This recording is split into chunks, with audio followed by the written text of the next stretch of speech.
At the beginning of this story, Felix a famous Manaker master and the second son of the former lord of the kingdom, was sincerely happy that he had turned 15 years old. In the kingdom of Krullen, this important age meant the official transition to adulthood.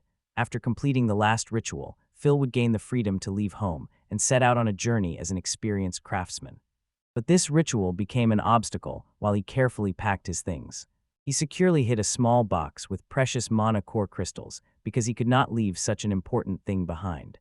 Just then, his sister Milka and brother Guido arrived accompanied by their guardian Gregis. When Felix asked why they appeared unexpectedly, they showed him a distorted, strange material. When Felix immediately asked what it was, they told him it was a dagger, and he was truly surprised. Gregis was clearly nervous and desperately claimed that at first it was not his fault. It then became known that Milka promised to fix it after it broke on a bone. Felix was very surprised when he recognized it. It was exactly the dagger he had made for them specifically for skinning animals. He milked and carefully took out of the box, of course, the precious human stone. She explained that by directing magical power into that small core, they would be able to restore its shape and hardness.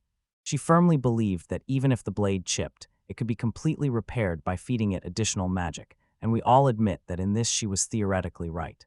Nalka confessed with a worried expression that, when she tried to add her magic, a catastrophic result clearly appeared before them. Without hesitation, Felix took the deformed dagger and carefully placed it on the table.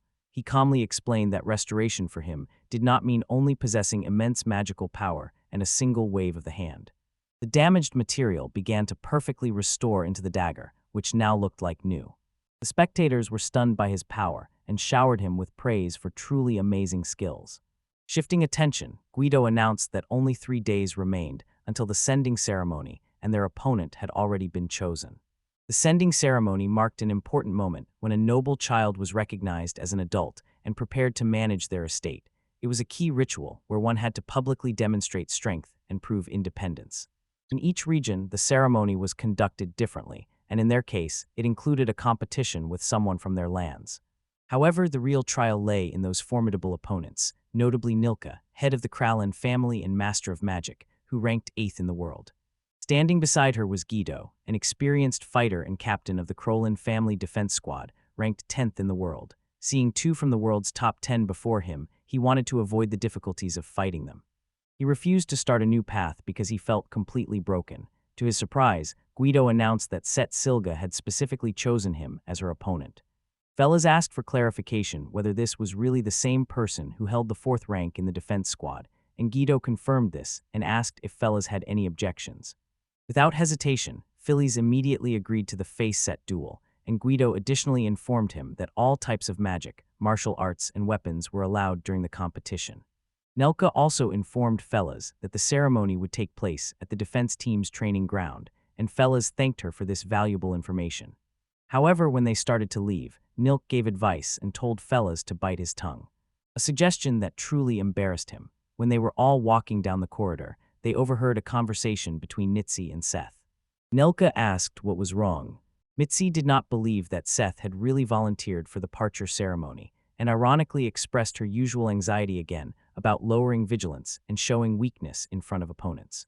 Seth immediately replied that she would never relax around someone like Felix.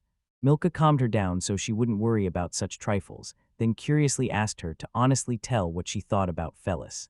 With a slight hint of offense, she said that just watching a movie annoyed her. She complained that Felix, although born into a Viscount's family, had no desire for governance, instead being fascinated by mastering magic and martial arts. She added that this feeling was not only hers but also many others, and with relief said that a person like Felix was out of the hairstyle contest. Hearing her disgusting remarks, Mitzi sharply raised her voice. She ordered Seth to be silent, immediately addressed the other participants, and sincerely apologized, fully taking responsibility for such remarks being made, but Nelka insisted that Seth be honest and open. Seth admitted that the defense squad training felt more like a boring duty and just fulfilling an obligation, and without hesitation, she accused them of mocking those who truly give their all. With a confident smile, she said that she had finally decided to completely crush them before they left the territory. After a short, awkward pause, she agreed and left, saying that it sounded reassuring.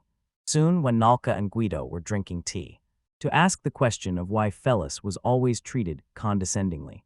In response, Guido calmly said that it might be because people constantly compare Noka and Guido to fillies, as they are extraordinarily strong, although they may not stand out as much in magic or martial arts. However, Milka noted that to enter the martial arts division of the Crow in defense, everyone must have at least 4,000 strength points, and in the magic division, a magical power of 4,000 is required. Fillies met all the specified criteria, but could not understand why he was constantly underestimated. She said she felt that fillies deliberately tried to make everyone believe that he was good for nothing. By the way, Guido also mentioned that since childhood, fillies said he was not fit to be a lord and had no intention of following in his father's footsteps. Noka also found this strange because he saw no point in the second son of the king making such a bold statement, as no one would have stopped him from becoming a craftsman if he really wanted to. Both Milka and Guido found it hard to understand Fella's complex way of thinking. Changing the subject, Nelka asked if Gita knew about the rumors spreading in the capital. It was about 3 princes who were fiercely fighting for the next throne degree. The situation was becoming increasingly complicated. And Nelka says that she had no idea at all when or how they might end up in the whirlpool. As the honorary head of the Kroll family, she expressed interest in seeing how truly powerful the Thelists would become when he sincerely devoted himself to the cause. On the other hand, while Phillies carefully lifted the Man of Core stone, he recalled his past, where he tragically died, although he had struggled for years with a prolonged illness. In his final moments, he heard the voice of a higher being from this world, a world doubting whether he had the will to live in the new reality. But this higher power set one condition for his rebirth in the new world. By the age of 20, he was forced to go to a certain place and receive a divine prophecy. If he became the lord of the capital, the kingdom's laws would bind him and make leaving the country almost impossible. That is why Felix did everything in his power not to become a lord. He was calm because it seemed that Milko would definitely become the master, the send-off would go smoothly, and he could learn the craft and receive divine revelation. So far, everything was going almost flawlessly, and the boys believed that this could become the best journey of their lives. In 3 days, the day of the departure ceremony arrived, and Milka, the dignified host, began the solemn departure ritual for Felix Krolin. Nobility granted many privileges, but the burden of responsibility was equally heavy. This ritual was a wonderful opportunity to show people their special duty. Felix thought that this was exactly why they had to endure such seemingly senseless rituals, and at that moment it was announced that Nilk Krolin, head of the Krolin family, was to make the final decision. Confused by this statement, Felix inquired about the nature of the evaluation, to which Melka replied that she would personally decide whether his abilities were sufficient for an independent adult. Hearing this, he cautiously asked if he would be forbidden to leave the country if her decision was not in his favor. And she calmly confirmed that this was indeed possible. At that very moment, Felix asked if he could change his weapon, and Nelka immediately allowed it, while he hurriedly tried to change his weapon. Passers-by laughed at him, saying that he was desperately clutching at straws, that it was just another predictable action on his part. Meanwhile, Felix hurried to his room, realizing that he was not at all ready for the formal decision. It was clear that he thought that simply finishing the match would be enough. But considering Nelka's attitude, it seemed that he would not receive recognition unless he achieved an indisputable victory. If so, Felix really should not have forced himself to use the longsword, a weapon he was very poorly skilled with. Soon he returned to his place with a long stick in his hand. This really puzzled Seth. He doubted Felicitru's intentions inside and suspected that in case of defeat he would blame the weapon and invent an excuse. Her face twisted with rage. She wondered if Felix underestimated her and decided to do everything possible to defeat him at any cost, further reminding herself that she would do Felix no favors just because he was the Lord's brother. Noticing a bitter expression on the opponent's face, Felix decided that this was to his advantage and would make the opponent lose self-control. He made his victory easy. Soon, when the departure ceremony officially began, Guido, as the announcer in the ring, asked them to state their names.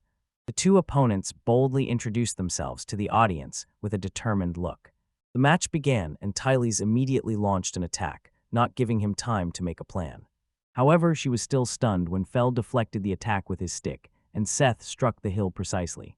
She did not understand why her sword did not cut what seemed to be a simple staff. That staff was a trusted partner of Fela, created by ancient magic of 7 eras, and he firmly believed that a half-hearted sword strike would never pierce its enchanted form. The instant distraction gave Felix exactly the window he needed, and he saw a chance to deliver a powerful blow to her chesset, using his outstanding staff, after which he sharply pulled out the Manicore stone. He instantly transformed it into sharp spikes and launched them at Set, hitting her leg with amazing accuracy. Set immediately froze and was left speechless by the sudden, impressive display of the boy's power, which he had long concealed. While the spectators watched in shock, Milka looked very excited and genuinely satisfied with the battle, when a stream of paint shot from the stage and she fell to the ground. Guido quickly intervened, stopped Felix, and ended the duel. Then, declaring herself the clear winner, Milka urgently requested a stretcher and ordered the assistants to carefully carry her to her mother's house for urgent treatment. As they started, a skirmish began near the arena. The spectators whispered in shock, still not believing what had just happened, because barely a minute had passed since the start of the match. The boys approached Milka and asked if she would now consider the departure ceremony completed, but to his surprise, she firmly denied it. She then calmly said that the departure ceremony essentially means the ability to stand on one's own feet and be a truly independent adult. She then suggested he use all the strength he had. Tylee said he had already given all his strength in the fight, but she dismissed his words and told him not to deceive himself. It was obvious that Felix actually still had a lot of energy. It was then that Mitzi appeared and confidently said that, as the captain of the martial arts team, she simply could not stand by and watch her dear subordinate being pampered. She said she would gladly join the fun, but Milka quickly declined her request and went out to the arena herself. She firmly declared that she would personally take the stage. Felix was extremely impressed when he heard this. Although Nalku Krellin was known as the 8th best magician in the world, there was something else hidden beneath her calm exterior. Her real title was the Fire Demon. She activated magic and unleashed a barrage of blazing tongues of fire, while Felix struck his staff on the ground and instantly created a protective barrier that shielded him from the attack. With a quick movement, he summoned water to neutralize her fiery attacks and simultaneously unleashed a barrage of earth magic to strike her. Meanwhile, Gregus watched in amazement as Felix simultaneously coordinated defensive and offensive actions. Mitzi frankly admitted that during their guardian training, she had never seen anything like it. However, Guido addressed Gragas and noted that magical battles were not his forte because he had devoted himself to martial arts. Then he inquired whether Felix's method was really as impressive as it seemed. He also noted that even if they themselves were used to such situations, resisting Malak was not easy for me at all. Felix then activated his observation ability, concentrating hard to read the opponent's moves while simultaneously healing his own wounds. Using 3 powers at once was undoubtedly exhausting, but without such multitasking, he definitely would have been struck down by her single critical hit. However, the next unexpected attack by Milka momentarily threw him off balance, and she smiled, saying that the fight was quite difficult for her. When Felix asked why she was so eager for him to show his true strengths, she replied that everyone else was clearly unfair. She said that even if she participated in training, they would not take the fight seriously because she was most likely to inherit the throne, and their father had explicitly forbidden her from fighting at full strength against Guido. She really wanted to get into a serious fight. And now Felix was her only hope to fulfill this desire, and she also noticed that Felix himself was very curious about how strong his hidden abilities were. She insisted that he give all his strength and do his best, subtly hinting that otherwise he faced a cruel death. On the other side of the arena, Mizura Kralin carefully treated Sita's wound, neatly bandaging it, and saying that Felix was simply ruthless for treating a girl so harshly. Fortunately, Sita was being treated by a first-class doctor known throughout the region as the Heavenly Doctor. Mizura reassured her that there was no need to worry about the scars, but insisted that she leave the scar as it was because she wanted it to remind her of the battle. Mizura asked if she was really sure about her decision because she was a girl, but Set firmly denied, saying that above all she was a swordswoman. At that moment, a strong shock shook the entire room. They were completely stunned and confused, and when they looked out the window, they were surprised to see Milka and Felix in a fierce fight, with Felix barely keeping up with the relentless pace.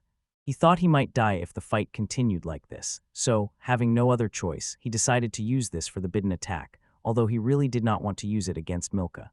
Catching her by surprise, he released a poisonous mist that quickly filled the entire arena, and Greg, seeing this, immediately ordered Captain Mitzi to withdraw her martial arts teams. Then he ordered his team of mages to set up a solar barrier so that the poisonous haze would not leave the battlefield. Nelka remained strangely calm, and said that it was truly impressive how shadow mages conceal their special abilities. Moreover, Gregus advised Guido not to step forward and explained that shadow magic weakens the opponent with poison. This was considered a cowardly tactic, so only a few used it. But it was undoubtedly the most effective way to weaken Naka's radiant solar magic. He felt and thought that he could not use such bright magic as Naka. But he resolutely decided to play the card he was dealt, regardless of whether it was considered restrained or cowardly. Suddenly, using the staff as a channel for magic, he grabbed her hand and began filling it with his shadow magic, while Nulka tried to break free from the magical restraint. Unexpectedly, she used her flame to smash his grass, and this greatly surprised the boys. Her hand was badly burned, but she remained completely calm. Unlike the others who were clearly stunned, he thought that he had not completely paralyzed her, but her right arm definitely would not work. Despite serious injuries, she said she feels strangely well and hasn't fought so intensely in a long time. She launched another barrage of attacks, looking excited and asking how long Felix still intended to avoid her, while Greg anxiously asked Guido if they should intervene in the fight and stop her. Seeing how she fought with such zeal, Guido thought that she really liked the fight, although at first she only wanted to test Felix's abilities, and it was understandable because even Guido himself could not fully believe in the scale of his potential. Meanwhile, Felix desperately tried to avoid all her relentless attacks. Even with earthen barriers and healing magic, the heat from Nelka's attack was so strong that he could barely stand still, but despite his doubts, he calmed down and convinced himself that he could keep moving because he had more magical energy than she did, regardless of their skills. Besides, his combat skills were stronger than hers, so he believed he still had a chance if he continued to use shadow magic to exhaust her. He pondered and realized that he had to decide whether he was really just looking for a random chance and whether he truly wanted to win her. It was then that he felt a strong flow of milk, as if attacking, while she persistently broke through his wall, and he noticed that he was losing focus, not realizing when this serious mistake happened, because he did not even realize the complete loss of concentration. Niltsu approached him threateningly, flames swirling around her entire figure, and her eyes blazed with a fierce gleam as she acknowledged that Felix had done wonderfully. Although inhaling smoky air also made her head spin a little, Felix's thoughts desperately searched for a counterattack plan, but his mind was too slow when she broke out into the flames and attacked him, throwing him across the entire field. Hovering in the air, he realized that he still could not surpass his sister. He pondered his conscientious decision and understood that if he was not allowed to leave that country, he would really have to wait another whole year. He believed that he had given all his strength in the battle, but still could not achieve victory, and the duel ended with Nulka emerging as the obvious winner, while Tellus fainted and fell to the ground. A very important royal law, Article 192, stated that lords could not leave the country without a direct order from the king. When Felix was only 7 years old, he learned about this restrictive law, and since then his life lost its meaning. When he was a child, the teacher noted that his grades in arithmetic and grammar were barely passing. Since he was the second son, the teacher considered it quite acceptable that he did only the minimum, and after the teacher left, he sighed and hid his disappointment at feeling like an unnoticed student. To avoid standing out, Felix deliberately maintained a minimal level in studies, magic, and martial arts as a child from a noble family, because he believed that then no one would think to make him a lord. Although having a healthy body was a luxury, his life remained boring because he existed in this world only to fulfill a contract with a higher being, and at that moment the question arose again in his mind. If he was really not allowed to fully devote himself to something in the near future. When he was sitting alone and lost in thought in a quiet place, a stranger approached him and sat down nearby. Seeing Felix, he further inquired whether he was really the second son of the Krulland family, when Felix asked about his identity. The man reported that he was Vessel Balbara, a renowned master of magical cores. For demonstration, he pulled out his magical core and miraculously transformed it into a cup, saying that this is exactly how he creates various objects, and informed Felix that he came here to deliver the things his father asked for. At that moment, Phil was so impressed that he eagerly asked to practice as a master of magical cores as well. However, Vessel gently reminded him of his noble status, and Felix desperately objected that it did not matter because he simply loved creating such things very much. Then he fervently begged Vessel to teach him exactly how to transform magical cores into such amazing objects. After a minute of thought, Vessel agreed that if Tellus really wanted to learn seriously, he could come to his workshop on the western outskirts, and jokingly added that the noble title gave him no privileges. Hearing this, a bright smile appeared on Felix's face, because in that strange world a clear goal had now emerged. He wanted to create new things and become the best master of magical cores in the entire kingdom. As Felix's consciousness gradually returned, muffled sounds of a family quarrel reached him, and the angry father Bascal asked her to restrain herself a little regarding her brother. But Nook intervened and said that he should leave the kingdom's affairs to her. Since he had already voluntarily renounced the title of ruler, Boss objected that he was speaking out of fatherly concern, not as a former king. When Felix finally came to his senses, Milka asked him to lie still, then stated that it would announce the result of the court's decision at that time. Usually this announcement should have been made publicly, but due to unusual circumstances it did not happen, so the witnesses will be the respected former master of the Krolin family, Bosch, together with his wife Mezura Krolin and the captain of the guard Guido. At that moment she announced that she recognized his crawling as a qualified candidate and allowed him to leave, which truly left Felix speechless. He did not fully understand the situation because he was the one who was defeated, but Guido calmed him and said that if he could fight so honorably with Milka, then he was truly suitable. His parents praised him for his impressive abilities, and Milka congratulated him, which really brought a smile to Felix's face. A few days later Phil finally set out on the road, although recovery from wounds delayed his departure by about a week. Although the main goal remained the capital, where his master lived, he first traveled through the neighboring lands of Mizugaru, and when he was walking with his belongings, a familiar voice called him. It turned out to be none other than Guido, who unexpectedly offered him a ride to Mizugaru. However, Guido's sudden appearance completely confused Felix 3 hours earlier. Felix had just warmly said goodbye to the family before departure. Misura's mother reminded him not to forget that this was always his true home. Even after leaving, he would forever remain the second son of the Krolin family, and meanwhile Guido said that having Felix's mother as their personal craftsman would be invaluable when he finishes his training and returns. And Basque said that he wanted him to manufacture all the weapons for the defense team. Just then Nelka arrived and sharply told him not to even think about returning because his training turned out to be tough. She gave him a strict 5-year term and ordered him to reach an advanced level during that time, to which he objected that her demand was unfounded. However, she brushed him off and ordered him to train with all his might. And so they said goodbye, and he set off on the road.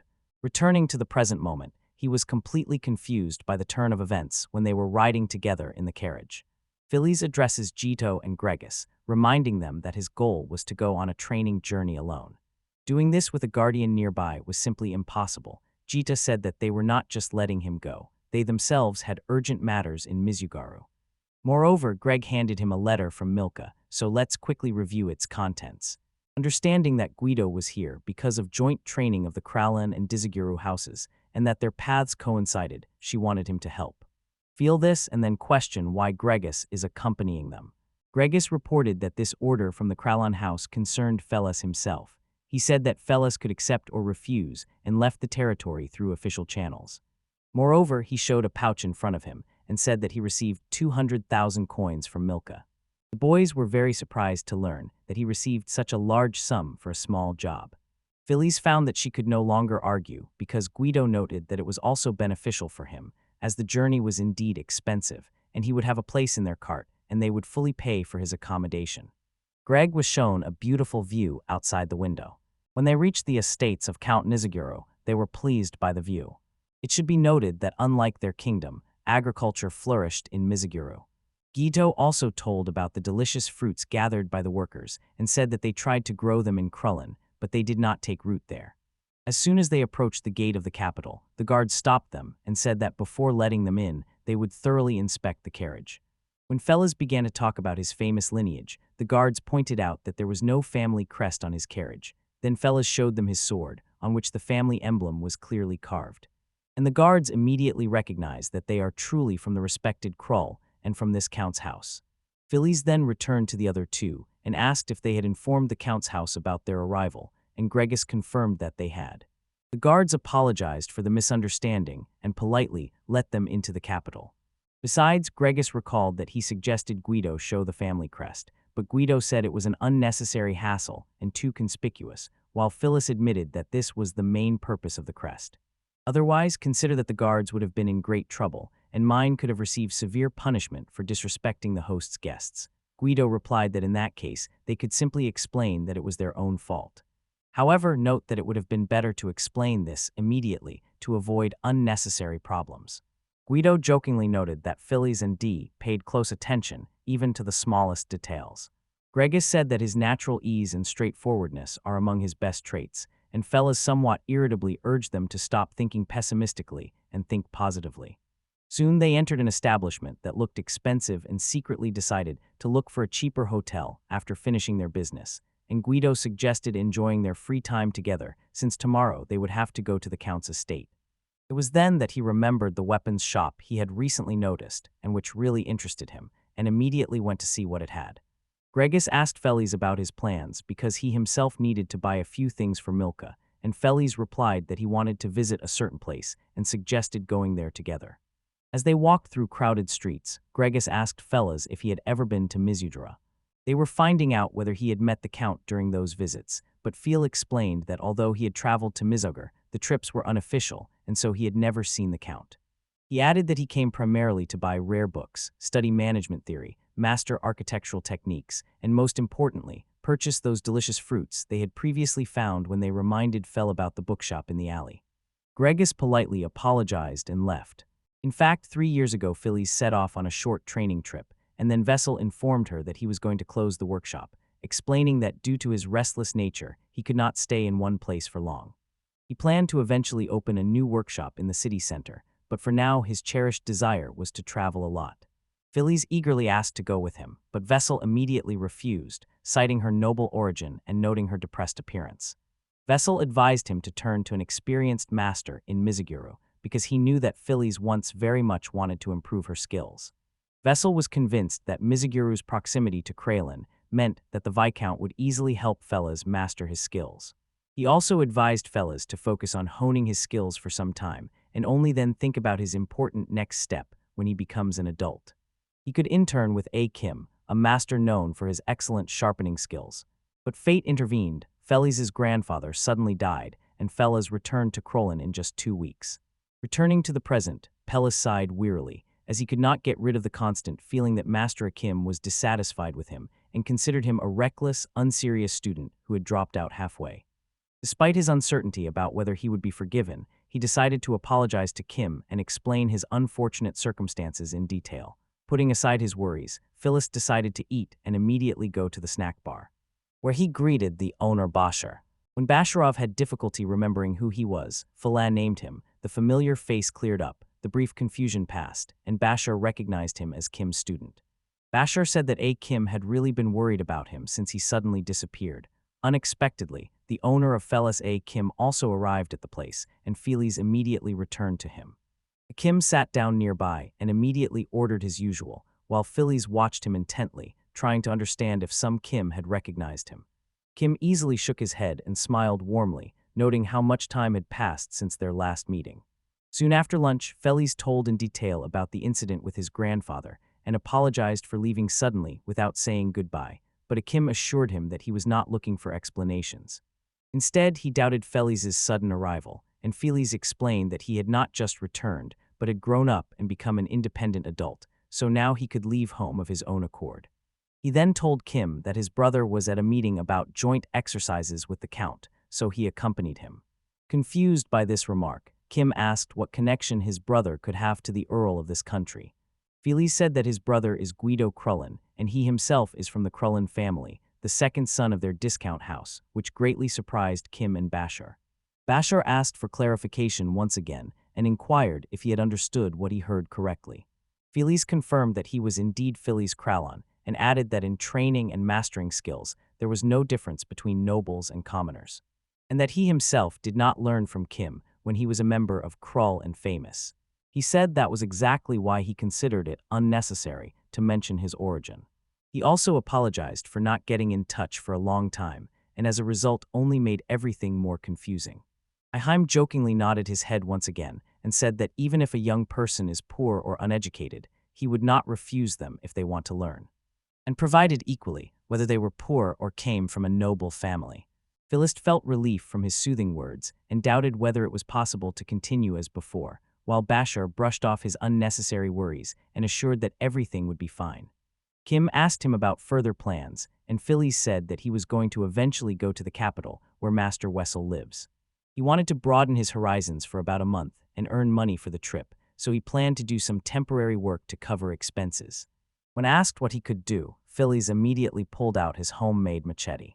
Showing it to his teacher, Kim briefly examined the weapon and said it was crude and lacked charm.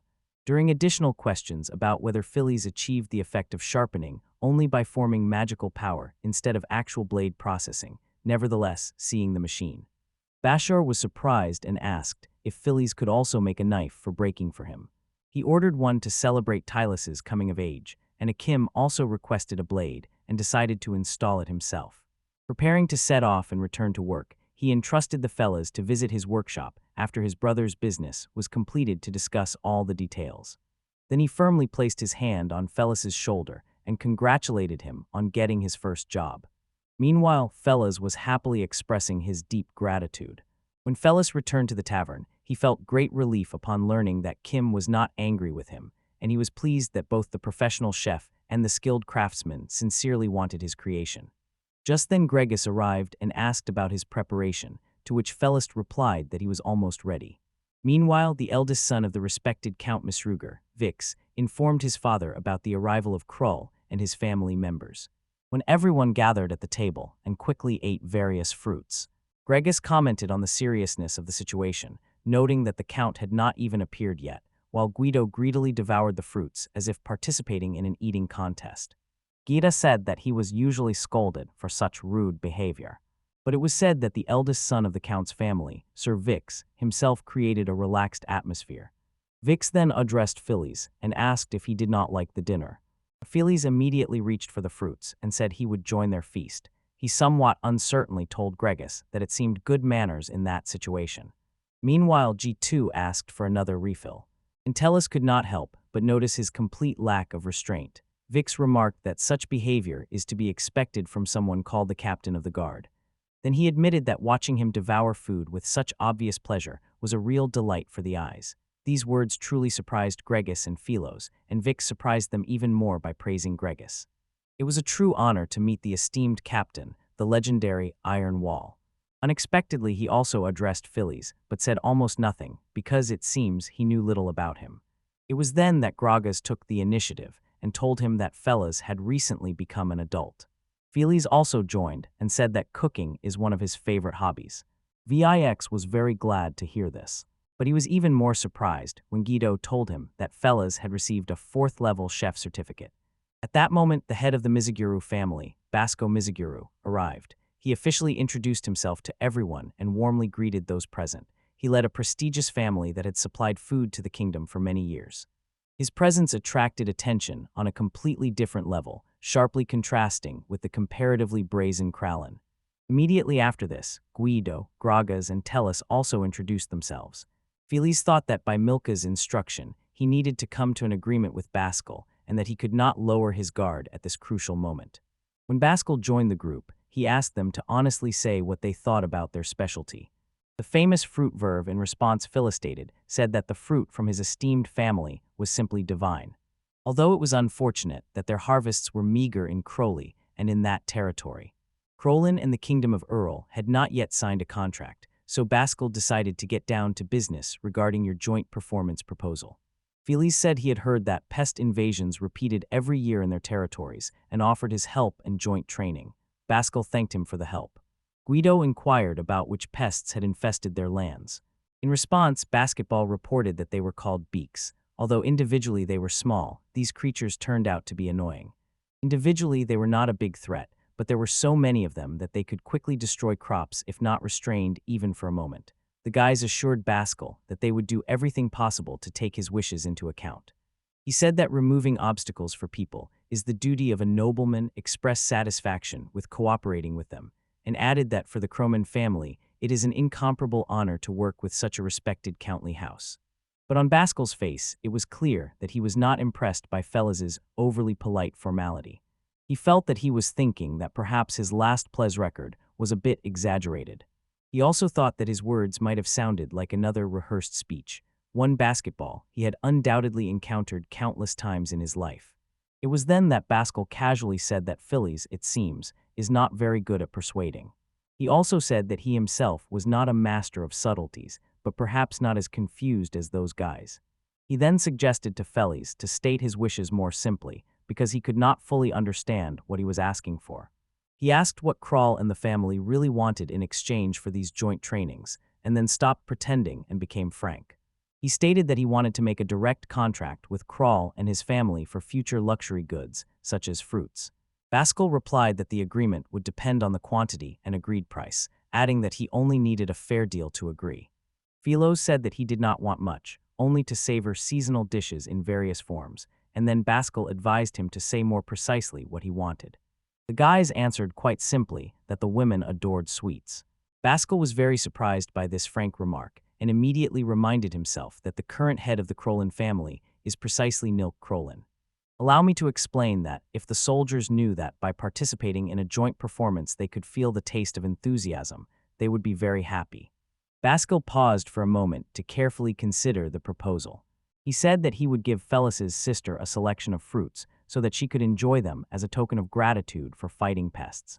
He proposed allowing soldiers to take as much from the harvest as they wanted without restrictions upon arrival for training, stating that there were always fruits that did not meet export standards and allowing them to take as much as fell into this category. Felix was satisfied with the profitable deal, thanked him, and asked him to bear with them if they brought too many participants to the training, to which Basco politely remarked that he would make them track down every pest. A firm handshake officially sealed the deal, and Philly said that he had now successfully completed everything Nalka had assigned to him. He left the estate with a clear sense of completion. Meanwhile, at the estate, Vix informed Bascal that the Krolin family members had returned to their hotel, although he had suggested they stay at the estate. Basco calmly said that the main thing was that the conversation ended in their favor, and added that the rumors about the younger son of the Krolin family had indeed turned out to be true.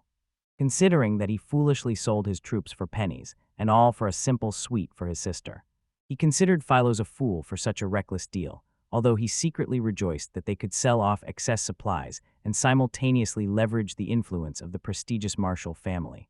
With a smile, he disdainfully said that his sister was no better, as she was vainly engaged in some exercises over a simple fruit, and mockingly added that female lords were truly a strange breed. He also asked if they really thought that management was just an extension of children's games, and mockingly called them cute, silly brothers and sisters. Vix doubted this, as he did not see Felix in such a light. At the same time, in the kingdom of Krolin, while the family was quietly having dinner, Basque was allowed pondering whether the training with Mizugaru went smoothly. Noka then said she really hoped so, because there were too many troops in the territory of Kralin during peacetime, so it was better to involve them in pest hunting than to have them lead Madel. Eventually, her main goal became the education of civil servants, but this was constantly postponed, and she claimed that they were initially a trading squad, armed to the teeth. Bass said that to be a noble, one had to govern over 10,000 subjects or bring in over 100 million bells in taxes annually, and their family met both conditions, so he became a viscount in his generation. Moreover, he said he received various privileges, which was pleasant in itself, but the restrictions were burdensome, especially the fact that he could not govern the country. That is why he was so happy to be able to pass ownership to Milka, and Milka jokingly remarked that he seemed to be hinting that she had intruded into his affairs. But he objected, saying he was just lucky to have a talented daughter. Noka also admitted that she wanted to make Gito only a formal figure, keeping real power in her own hands, but she could understand that a female ruler is often underestimated. But Missouri assured her that she was still young and advised to wait another 10 years, then no one in the entire kingdom would dare to despise her anymore. She addressed Basque and firmly expressed the opinion that his resignation was truly a wise choice, because to truly reveal his extraordinary abilities in luck, communication with people, and wealth management, it was better for him not to bear the burdens of the throne. He nodded in agreement and said he saw the perfect flow of logistics, but was trapped and could not move freely. He really sighed with relief, freed from that annoying dead end. However, Nelka still wondered how he managed to acquire such exceptional abilities despite his reluctance. At that moment, Misura doubted whether it was too early to enter into such a serious agreement with Mizugaru, and Basque immediately agreed. He claimed that although the fruits from Mizugaru were undoubtedly tasty, they were simply too expensive. Moreover, they did not have special goods for profitable barter, so if they started exporting massively, their currency bell would quickly be depleted. So, as Nalka suggested, getting a small souvenir as a reward for exercises was quite appropriate, and it wouldn't hurt to strengthen relations with the Count's family a bit. Furthermore, since sweets and Krulin were lacking, lifting the soldiers' spirits would be a real pleasure, and hunting those pests would be excellent practical training. Misura asked if Melka really believed that everything would go as smoothly as she planned, and Melka replied that everything would be fine if Felix agreed to be her assistant. Hearing that comment, Basque and Visoro fell silent for a moment, after which Basque said that she definitely had a weakness for her cute little brother. But Misura added that sometimes he could be a bit disappointing, although he behaved charmingly. Their parents thought that Felix influenced their last sparring because she now clearly trusted him. According to Milka, they had not yet realized the true scale of Fella's capabilities. She was completely confident that Fella's would exceed her expectations. The next day, Vix led the inhabitants of Kralin to the Baron's landscape, where the fields of verve once grew abundantly, but now they were nibbled and torn apart by pesky beaks. Seeing the terrible sight, Vix complained about those annoying little troublemakers. They ate only the tastiest parts of the low-growing crops and also reproduced quickly. At that moment, Felix suggested that it would be useful for them to get a general idea of the area, and Vix immediately led them to the watchtower. As soon as they reached the tower, Vix pointed in that direction and said that creatures with beaks usually lurk in those forests, and when they get hungry, they gather and sneak up to the fields. Gregis asked how they had managed so far, and Vix carefully replied that they had not yet found an effective strategy.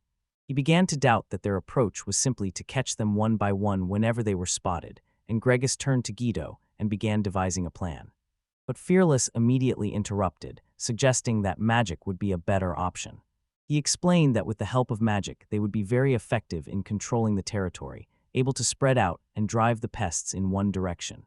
They received this idea well, and Vix said that he had not considered this method, mainly because their defense team relied more on martial arts. Greg agreed to appoint their magic team as the main force on his side, and Felix advised avoiding fire magic due to the specifics of the battlefield. He recommended wind magic first, then water, and then light. He noted that earth magic would also be powerless, because plants are living beings, so they should not be used to overturn or move beds. Vix also knew that when the wind blows from the mountains and there is a river nearby, wind and water magic should not greatly harm the environment. Gregis noted in his plan that when implementing light magic, the structure of spells would become quite complex, making it ideal for training the younger generation. Then he turned to Guido and asked for permission to allocate about 30% of the magical core for training, and Guido indifferently allowed it, saying they already had enough troops. When their plans were ready, Gragas handed Vix the plan regarding the device, and Vix promised to tell his father everything. Philistin said that for now they would postpone this strategy and officially send the troops after the Lord's approval, adding that he himself would remain in Visrugu Ryua as a private individual. Vix asked in surprise if Felix worked as a minister of Krolin, but Felix informed him that he would leave when this matter was resolved. Then Guido explained that Felix had studied to become a skilled craftswoman. Later, in a short time, Philos assessed the enemy's habits and the terrain and chose the best strategy, which allowed useful training for additional forces on their territory. And besides, there was a sweet reward from the verbs. Vix realized that Krull and his family gained a lot without losing anything. It was then that he truly understood that one should not underestimate people he considered simple. At that moment, Gita said that it seemed he would not have a big role in this matter, and Greg added that he would not be able to show his true talent in working with small creatures. Meanwhile, Vix apologized for the rather boring task, because he hoped at least once to personally see the full power of the Sword Saint. Jito suggested sparring a bit, because the place seemed ideal for a fight, but Vix hesitated and refused, saying that he himself was far from being an imprash. He said that he could be the captain of the defense of Mizugaru, but his swordsmanship was incomparable to Jito's, and this turned out to be unexpected. Guido drew his sword and, addressing Tellus, proposed a sparring match instead. Fala rejected his proposal, and Greg indignantly asked what he was suggesting to his brother. Guido admitted that since he saw the fight between Felix and Noka, he really wanted to fight him for real too, and added that it was completely unfair that Felix only fights with Milka and does not agree to spar with him. Hearing this, Vix doubted whether Felix had really also fought the fire demon Nalka. The list explained that this was simply related to coming of age. Vix pondered that with the famous Guido, known as the Sword Sink, and among rumors about an ordinary person, the mysterious Felix. A duel between these two incredible people would be very spectacular to see. Vix eagerly said that he definitely wanted to see it. On the other hand, Gregis was tense and worried that the situation might worsen, while Felix advised surrendering because nothing would help anymore.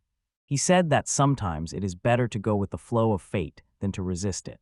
He already felt that this would happen because of Guido's character. It was considered, as already mentioned, that it was better to just settle it than to wait, and although it might have seemed a bit sudden, that was exactly how Guido acted. When the duel was finally set, Guido and Tellus firmly prepared for the fight, and Gregis confirmed this when they called out their names.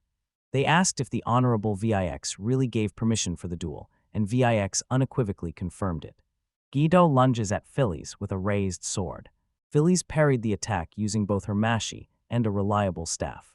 But Guido's powerful strike tore a massive leaf from Felix's hands and drove it deep into the wooden structure of the watchtower. Meanwhile, Vic asked if Felix was really called the Demon of Industry, and Greg quickly confirmed, admitting that it was the first time he had heard anyone call her that. The word demon in the title meant a master of elemental magic, and the one who bore it was confident in their abilities. Felix used earth magic to throw pebbles from beneath the ground, and hurled them at Guido, who effortlessly parried them with his sword, but he immediately felt something unusual in the blade. He realized that Felix had definitely done something to his sword during their previous duel.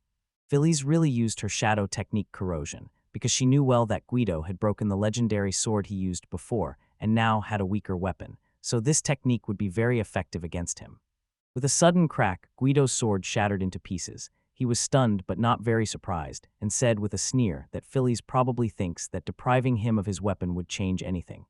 However, Guido sharply struck with a clenched fist. He declared that he could also fight very well with Avasor, and then delivered a huge blow to Tellus's space. Not even letting him catch his breath, Guido immediately delivered a clean E-strike to the chest and grabbed Tellus by the collar. Gideon noticed what move he was planning and even asked if he was already hesitating so quickly, while Felix thought to himself that he really might hesitate. He did not know the ultimate goal of that fight and could not imagine how he could fight in it at all. Because 15 years of life in lies left him completely unprepared to face others or even himself face to face. He was not sure what the world could offer him, but still continued on this path, and then Milka's words flooded his mind. She said that a Felist has a habit of giving up from the very beginning and never truly reveals his potential, and also added that he himself is interested in how much he can really manifest his abilities. At that moment, he finally yielded to his heart because he truly wanted to find out how far he could go. He thought about what he would get from the world in return if he gave the world his soul and heart and unleashed all his power. Suddenly, he firmly squeezed Guido's hand, and this really surprised Guido. And he immediately pulled Felix back because he had severely injured his wrist. When Vix was confused, Greg immediately created a barrier around them and ordered Vix strictly not to leave the circle. He explained that the barrier would prevent shadow techniques from affecting them. Felix stated that although they are family, it no longer mattered because he decided to use all his strength to defeat Guido. Guido praised Pellis for his confidence and asked to keep that spirit, but then doubted whether Pellis had truly lost his unique ability. Without wasting a second, he unleashed his ability, body manipulation, and rushed at Felix with a powerful pun. He delivered a continuous series of blows, which increasingly troubled Vix and Gregis. Vix noticed that Felix was not coping at all, but Gregis quickly explained that Guido was also in a difficult situation. Gregis then showed a semi-transparent screen that revealed residual magical poison surrounding them, completely invisible to the naked eye.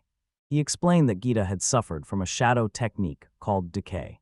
He had already taken a hit. If it continued, the poison would relentlessly spread and his flesh would begin to rot. Moreover, Felix himself found himself in a poisonous mist, which probably caused paralysis, and if Guido continued to engage in hand-to-hand combat, he would constantly inhale that dangerous poison.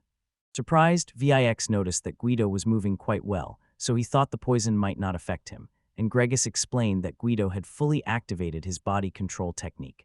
When this otherworldly power was unleashed, the body could still be forced to move even with serious injuries.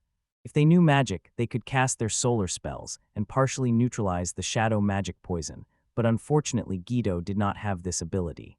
In his special case, he can move until death itself. When Guido pushed him and he flew into a rough wooden structure, Felix immediately retreated to his nets, which were firmly rooted in the forest. Then he combined that weapon with the staff using his innate magic, and with one swift strike to the ground, a powerful wave of water rose. Attacked Guido, temporarily immobilizing him. Taking advantage of this, he struck forward with his newly created weapon. Someone hit Guido in the side and inflicted a deep wound that immediately bled. Guido was not afraid, grabbed the Fearless by the neck and sharply threw him up, causing the weapon to slip from his hands and leaving him completely defenseless.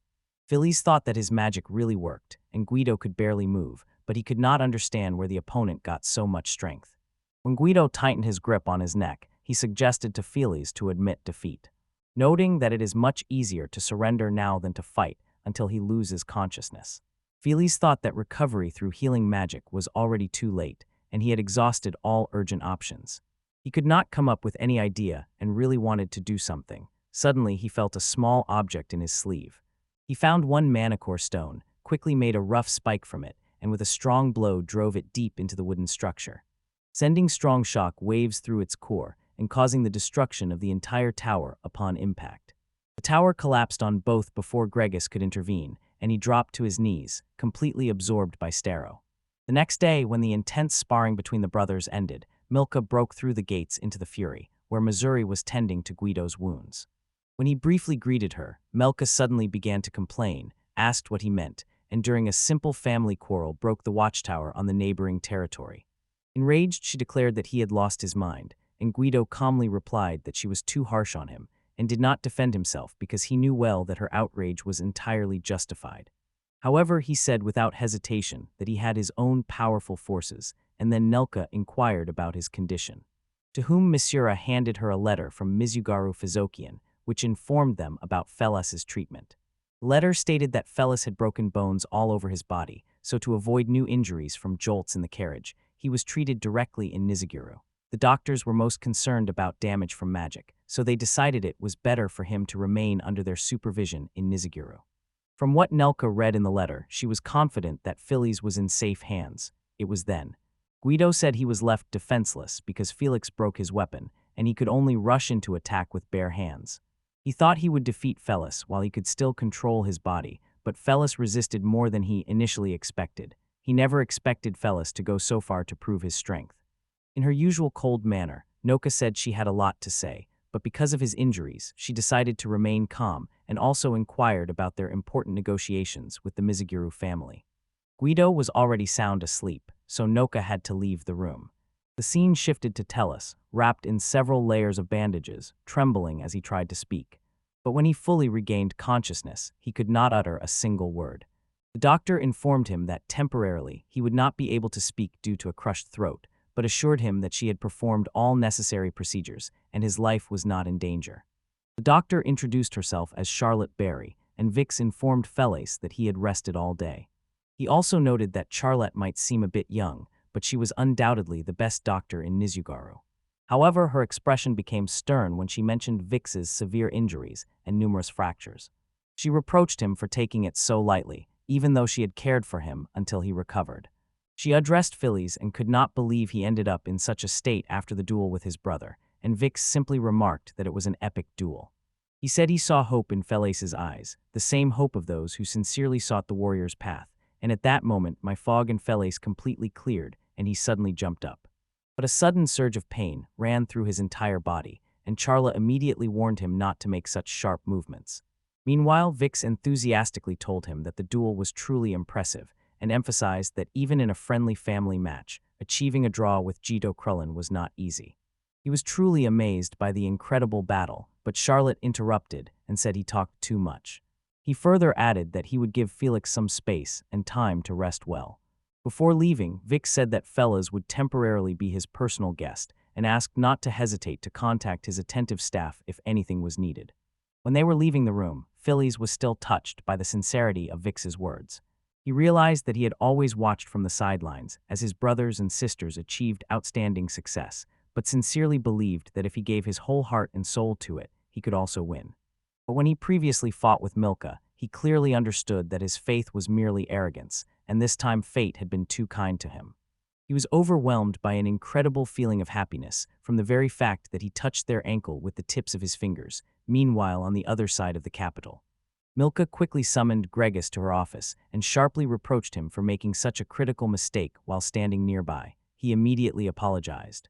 She clarified an important, delicate detail that although the Count really knew about the destruction of the watchtower, he did not suspect that Felix's poison still remained at the amoeba's location.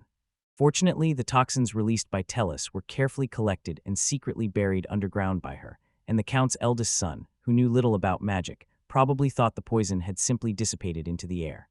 However, Gregis said that Bascal was concerned about both Felix's and the immediate well-being of Guido, putting the destruction of the watchtower on the back burner. Bascal sincerely cared about their condition and suggested prioritizing their treatment above all else. Although Gregis showed that in Bascal's eyes there was no sign of genuine anxiety.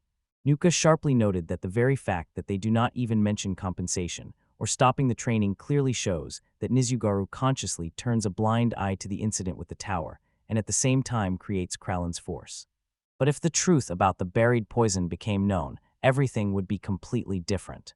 It seemed that the main industry of Mizugaru could not afford to ignore any soil contamination that would harm their agriculture. To this, Gragas admitted that the contamination site was quite far from the fields, so even with a minor leak, he believed the damage would not be truly serious. However, even if the probability was almost zero, this could leave serious hostility in their future relations with Mizugaru, so it is better to neutralize this subtle threat with a little solar magic before Basketball notices it. She then reported that she herself would join the future training and entrusted Gragas to make all the proper and necessary preparations. Meanwhile, in Mizugaru, the guys diligently taught Vix the complex basics of magical cores, and he explained that the way of working with magical cores differs greatly among various masters. In his case, he first carefully created a rough basic form, then refined it and added finer details. Vix was truly fascinated by the depth of magic, but suddenly Charlotte entered the room and with a stern expression immediately scolded Felix for overstraining his mind.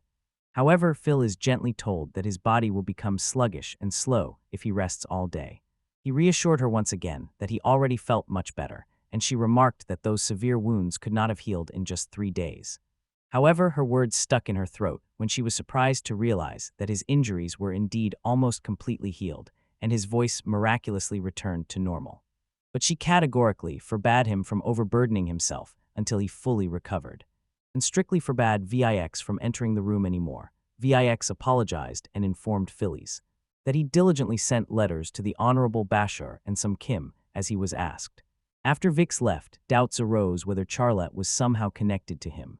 She told him that she came from a respected family of doctors who had been close to the Counts for generations, and that she had known Vix since childhood. Suddenly she realized that Felix was also the son of a nobleman. This important detail she easily missed due to Vix's easygoing nature and apologized for being rude to him. But Tellus brushed off her worries, saying he had no right to interfere if Vix also fully agreed. He added that if she worked with accounts, she probably had many opportunities to communicate with nobles from other territories, and then warned her about Article 99 of the kingdom's law. When she looked puzzled, Felix calmly explained that the nobility had absolute power to execute commoners who stained their honor without trial, and this cruel law, passed over a century ago, was formally still in effect. He claimed that the nobility living in the center was often proud and arrogant, so they could easily use this power for their own benefit. He suggested that she might not have known about this. But her expression became much gloomier when she said that everyone in that city knew well about Article 99 of the kingdom's law. More importantly, she asked if he really had any medical knowledge, and he calmly replied that he had basic knowledge. Charla later said that such an amazing speed of recovery was definitely attributed to some extraordinary power, and asked whether it was a direct consequence of his healing ability. In response, he explained that the ability to regenerate heals not only physical wounds, but sometimes bones do not fuse perfectly. However, the healing ability did not allow unhealthy conditions, so it was perfectly suited for treating fractures. She noted that healing also consumes a lot of magical energy, and if applied incorrectly can worsen the condition, whereas he seemed to skillfully balance recovery and magic expenditure. In response, Phyllis said he did it subconsciously. Without even noticing it, she later aloud wondered whether it was the strong influence of Lady Messura Kralens, his mother's maid, and this made him curious whether she knew his mother as soon as she heard that question. Charles' face noticeably shone with enthusiasm when she said she knew well the heavenly Dr. Miseric Roland, a true master of all medical arts, known by all medics throughout the country. She said she had just started studying magical medicine, but sincerely hoped that, with the future cooperation of Mizugaru and Krallen, she would eventually be given the opportunity to learn from the heavenly doctor. Felix bluntly said she doubted whether Charlotte really thought that man even slightly wanted to teach others, and added that he himself had previously attended several of her lectures. Charlotte admitted that she envied him and would seriously try places without hesitation. Meanwhile, Nelka's carriage arrived at the designated Mizugaru farm, the very place where Guido and Felix had previously engaged in a fierce sparring match. Getting out of the carriage, she clearly said that from now on she would go alone, ordering her companions to stay in place. When she reached the place, she knelt down, checked the ground, and immediately realized that it was the very spot because she clearly felt a lump of poison beneath the surface. Using her unusual abilities, she carefully began to neutralize the effect of the poison and wondered how many more pranks and troubles her little brothers had promised to cause. Soon she settled with a slumped posture. All her magical energy was completely exhausted, and she realized that there was much more poison than she expected. Even with her powerful magic, she barely managed to cope. According to Gregis, Felix was initially worried about the situation, but once the fight truly began, there was no room for hesitation. She did not expect such reckless and senseless action from Felix, of all people. When she was completely lost in thought, a sudden alarming scream sharply pierced the air and immediately caught her attention. Without hesitation, she quickly rushed toward the sound and immediately realized that it was definitely not her soldier. Walking cautiously forward, she felt a sinister rumble from behind a nearby rock. Although little magic remained, she still directed the remaining energy and released a lightning bolt that struck behind the rock. When the noise finally subsided, she moved on to find out where the commotion was coming from. Just then her soldiers also arrived at the scene and reported a flash of light they had seen. Milka brought Grigas an injured person and said that the attacker was not an ordinary creature. Instead, it was clear that someone influential was hiding deep in the forest. After that, Milka went to the Count's mansion to inform Bascal about the alarming incident in the forest and quickly learned that the wounded person was actually an important link in the defense team of Nariagaru. She suspected that the attacker was a large magical creature, but decided first to save the wounded man rather than immediately search for the monster. Bascal thanked her for intervening in time and saving the person. The wounded man was identified as Melgi, one of the leading members of their respected defense team, and according to available sources, that day Melgi was working on the farm when he sensed something strange and then went into the thickets, where he was brutally attacked. Milka asked if there had been such a troubling incident before, but Bascal replied that he knew little about it and had only heard rumors. Moreover, Noka sincerely apologized on behalf of her brother. She informed Bascal that her direct trip to Mizugaru was precisely to express her regrets to the Count over that unfortunate incident. Waving his hand dismissively, Bascal said that it was quite fitting for brothers to fight duels, and added that he sincerely wished his son had such determination. As a sign of apology, Noka offered to personally oversee the reconstruction of the watchtower that her brothers had destroyed. The offer left Basco speechless for a moment, but later he said that it was absolutely unnecessary. He stated that their territory, fortunately, was rich in timber, but beneath his sincere words lay a firm intention to strictly forbid others from building military structures on his land. Milka noted that although this was a noble thought, simply letting it go would not resolve her deep feelings, so she mentally decided not to let it go so easily because she did not want to be guilty before Mizugaru. In return, she proposed allowing her forces to hunt the very beast that attacked Melgi. They confidently asserted that their soldiers were excellently trained to hunt magical creatures, because such beings exist on the outskirts and in the surrounding territory. Basco found that he could not at all get rid of her unwavering determination. Eventually, he agreed to her bold proposal, stating that he fully trusted her and left matters in her reliable hands. Hearing this, Nelka thanked him. Bascal informed her that their defense team leader Vix would personally take care of all the details. She added that although Vix was somewhat unreliable, she would still be able to make full use of him. When Vix greeted her and Bascal left, Bascal thought that at first he considered Milka Krulin just a girl from the village, but her confident manner and refined speech truly surprised him. Later that day, when Vix diligently acquainted Nalka with detailed maps of their territory, he apologized for his father's recklessness and frankly said that hunting a magical creature without knowing what kind of being it was too dangerous. He considered it an almost insane demand to ask the head of another territory to risk his life because of such an unknown threat, but Milka assured him that it would be an honor for her to help if it finally resolved the problem with the tower. Moreover, her facial expression smoothly changed to surprised admiration when her heart beat faster from The thrilling prospect of meeting a fierce magical creature instead of just a cute being. Meanwhile, Vix was somewhat surprised by her unexpectedly enthusiastic remark and at the same time admired her particularly calm behavior. He still noted that giving a woman a compliment was indeed rather strange. Milka just smiled and assured him that it was the best compliment she could receive. Gragas thought that she clearly liked the whole situation. Then he asked Vix about Nulji's condition, because during the previous commotion, he noticed a lot of blood, and Vix replied that Nulji needed urgent treatment in another room. The scene shifted to Tellus, who was diligently making a cleaver from rough stone, and he was proud of how well his neatly made knife turned out. Bearing in mind that Basher asked for a strong blade that would not break even if it hit a bone, but at the same time would easily handle fine work, Felix sincerely hoped that Basher would be satisfied with his unique creation. It was then that he heard the muffled moans of Nelji from the next room, where Charlotte was carefully tending to his serious wounds. She continued directing healing magic into his wounds, but after initial improvement, they for some unknown reason reopened and began to bleed again. Blood kept pouring relentlessly and did not want to stop, although she tried very hard to stop it. Felix calmly entered the room at that moment, asked if everything was all right, and immediately turned back to him. Desperately begged him for help. When Phil carefully examined Nalji, Charlotte told him that although the wound was constantly pressed, the bleeding did not stop, and to show this, she cast a healing spell. But it turned out to be in vain, because the blood continued to flow incessantly. Nervously, she asked if she was doing something wrong, but he noted that it was a completely correct spell and decided to try it himself. Holding his hand over the wound, he poured concentrated healing magic into it and realized that the spell was working well, but the bleeding stubbornly did not stop. So he turned to Melgi and asked if he had any old illnesses.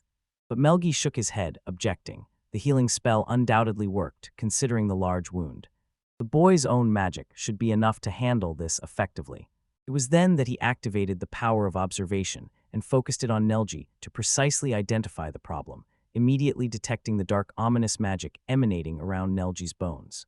Without wasting time, he sharply turned to Charlotte and explained that their approach was fundamentally wrong, ordering her to keep the wounds separated.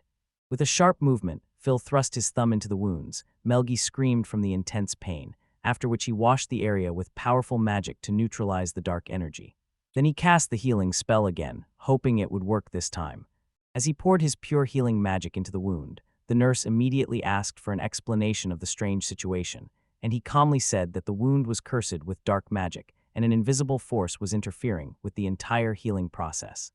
However, Charlotte was completely frozen amid all the chaos unfolding before her. Felix reacted quickly and ordered the nurse to immediately bring means to stop the bleeding, as the patient had already lost a critical amount of blood. He then turned to Charlotte and asked what to do next. Seeing that she was completely confused, he sharply brought her back to her senses. This effectively brought her out of her detached state. When she fully recovered, she noticed that the patient had finally calmed down significantly and his wounds were already being treated. She said it was necessary to immediately prevent further lowering of Nelji's body temperature and asked Felix to use magic to warm him, and he explained that he was not very skilled in fire magic, but could use water magic to create warm water. She also ordered him to use wind magic and gently blow air into Melga's mouth if he still had strength. Their combined, tireless efforts eventually yielded results. When Melgi noticeably calmed down and finally fell asleep, leaving Charlotte and Tellus completely exhausted, they sank down with relief and Charlotte thanked Felix for his important help. But Felix modestly said that he himself could not have saved Nelji and that he could only take care of his own health, so he did not know how to effectively help others.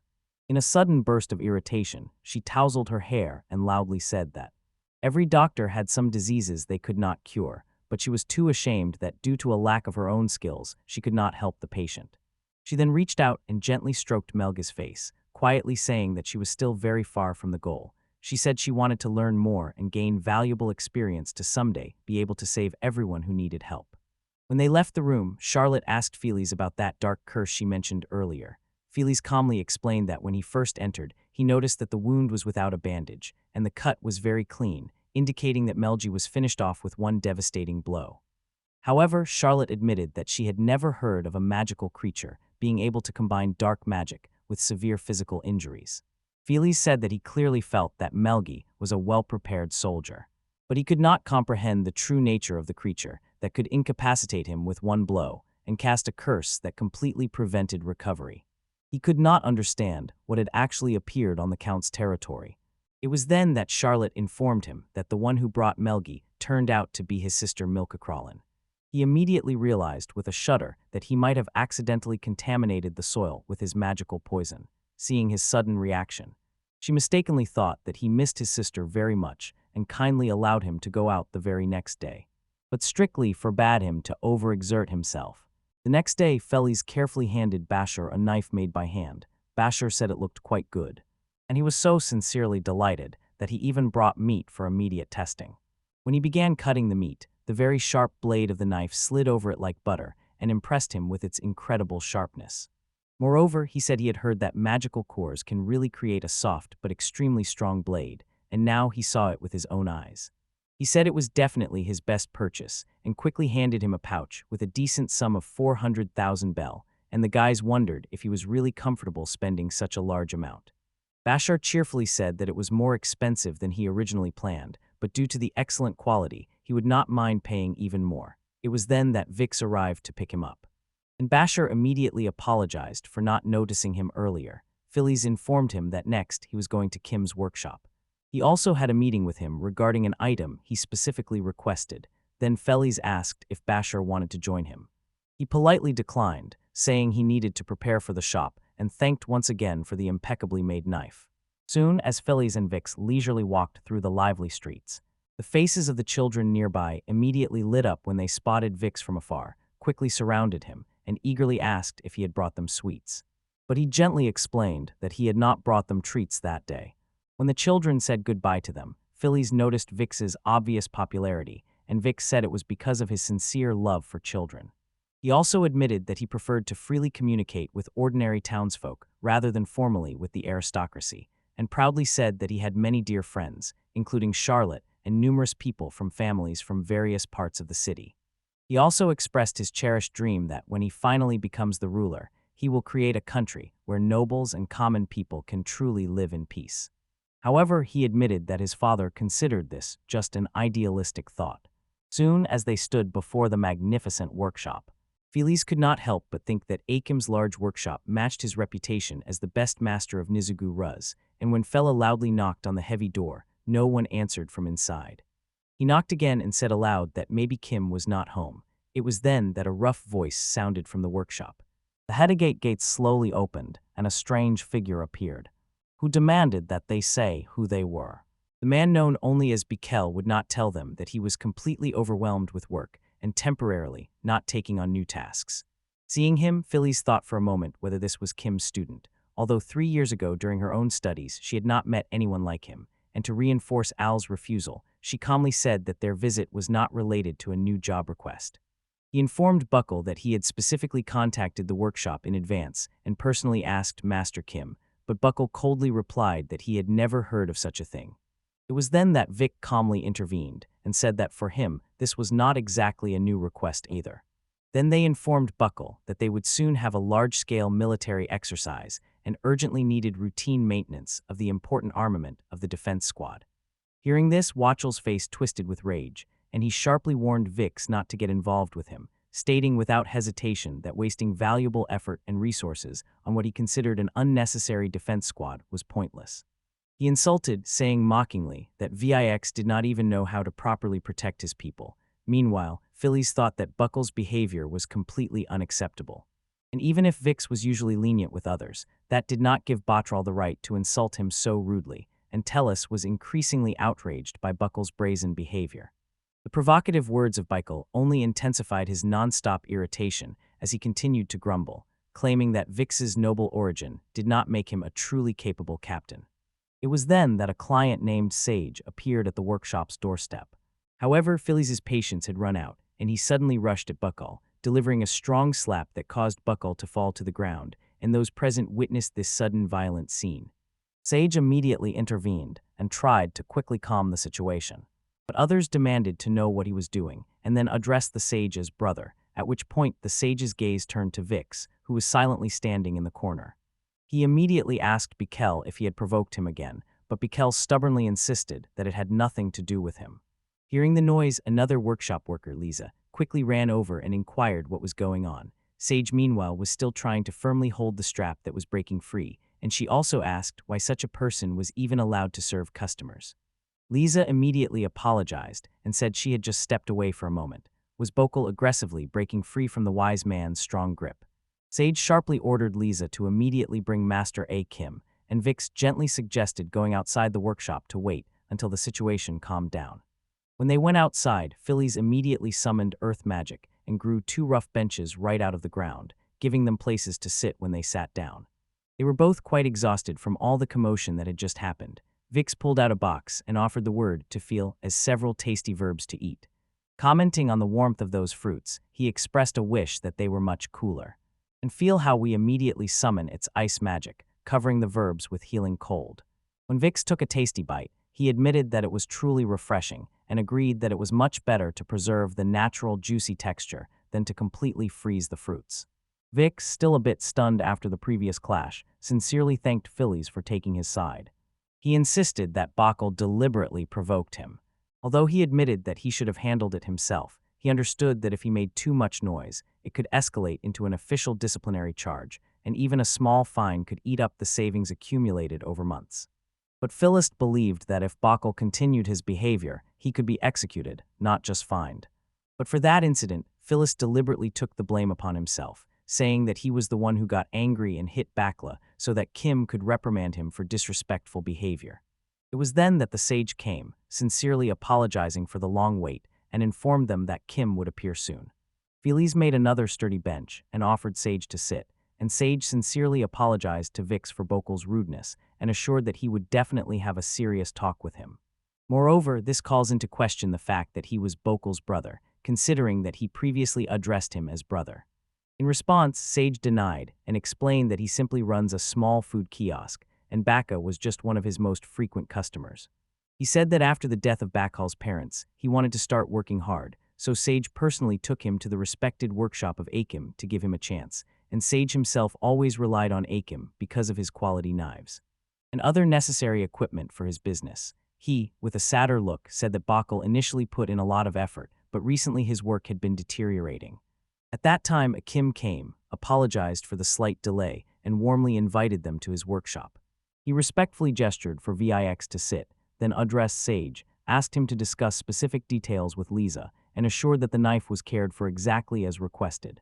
Felix then asked where Sage's restaurant was located and learned that it was a place called Spicy Mountain, located on the northern side of the city. When Felix said he would definitely come soon, Sage insisted that it was not necessary, reluctantly adding that young people like him better avoid that area. This place became an unpleasant gathering spot for various hooligans. At the same time, Tylus was approached and offered a place so they could start a conversation. After their meeting, Phillies returned home and quickly got to work, carefully shaping monocore weapons from stones. He carefully recalled the exact forging method to make the blade perfectly straight and leave enough material for important sharpening. However, while making the knife, his thoughts kept returning to Akim's workshop, and he worried that returning there would be awkward and that Bacol truly hated him. Noticing a small defect in the Manastin, he realized that scattered thoughts were disrupting the flow of his magic. Focusing, he directed his energy again. This time he firmly controlled the power to restrain it, not just release it. It seemed that a small invisible hole opened at his fingertips, through which magic was sucked directly into the stone. When Phillies felt satisfaction from the results, Nilka arrived and immediately praised him for the impressive changes in such a short time.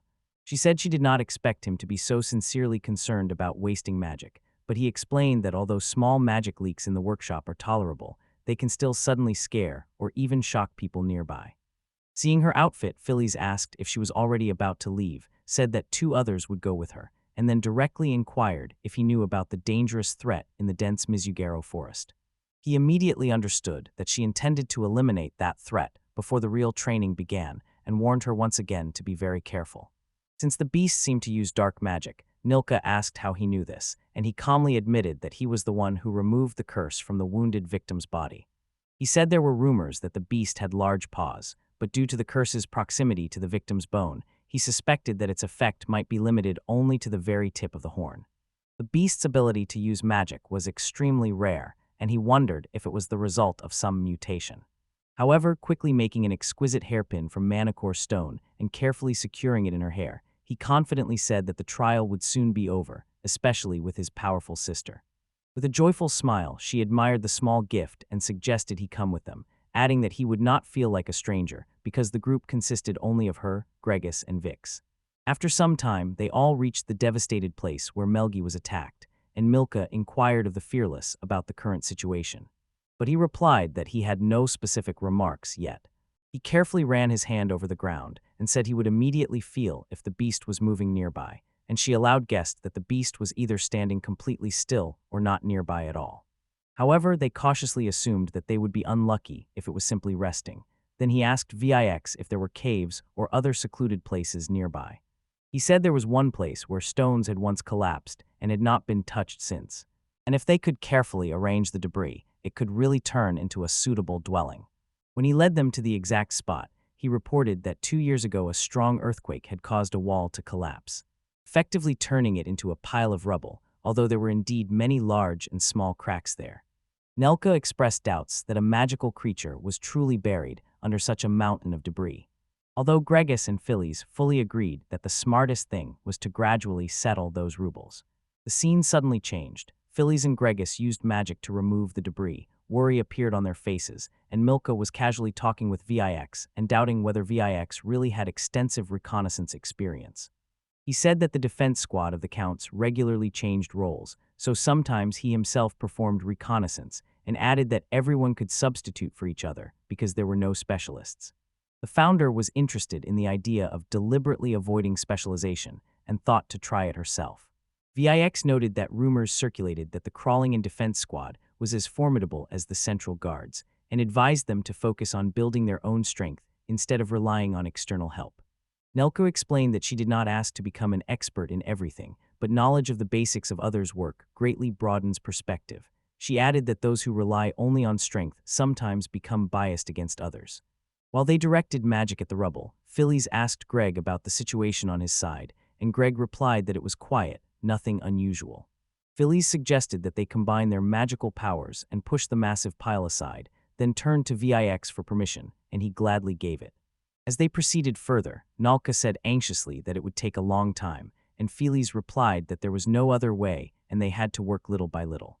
Phillies offered to help because she was bored, but the other indifferently replied that she did not know earth magic. He admitted that such routine tasks suited them better. Gragas thanked, and Fellas remarked that he was not being praised.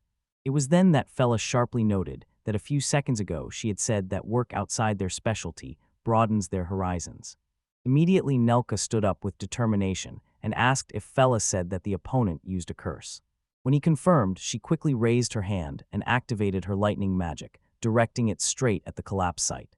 Feel how the grass instantly froze, and if that beast can cast a curse, then it must have dark magic, so it should react differently to light.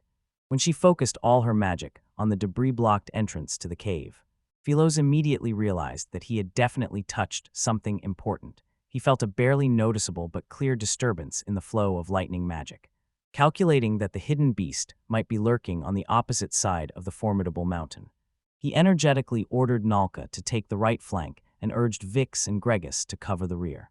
He felt himself rush to the left slope of the mountain and slipped into a small yawning hole, thinking that the creature's escape route was now completely blocked.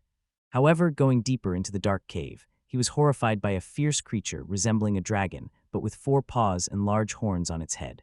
When the monster menacingly loomed over him, he realized that this creature was unnatural, a distorted mutation clearly caused by human interference.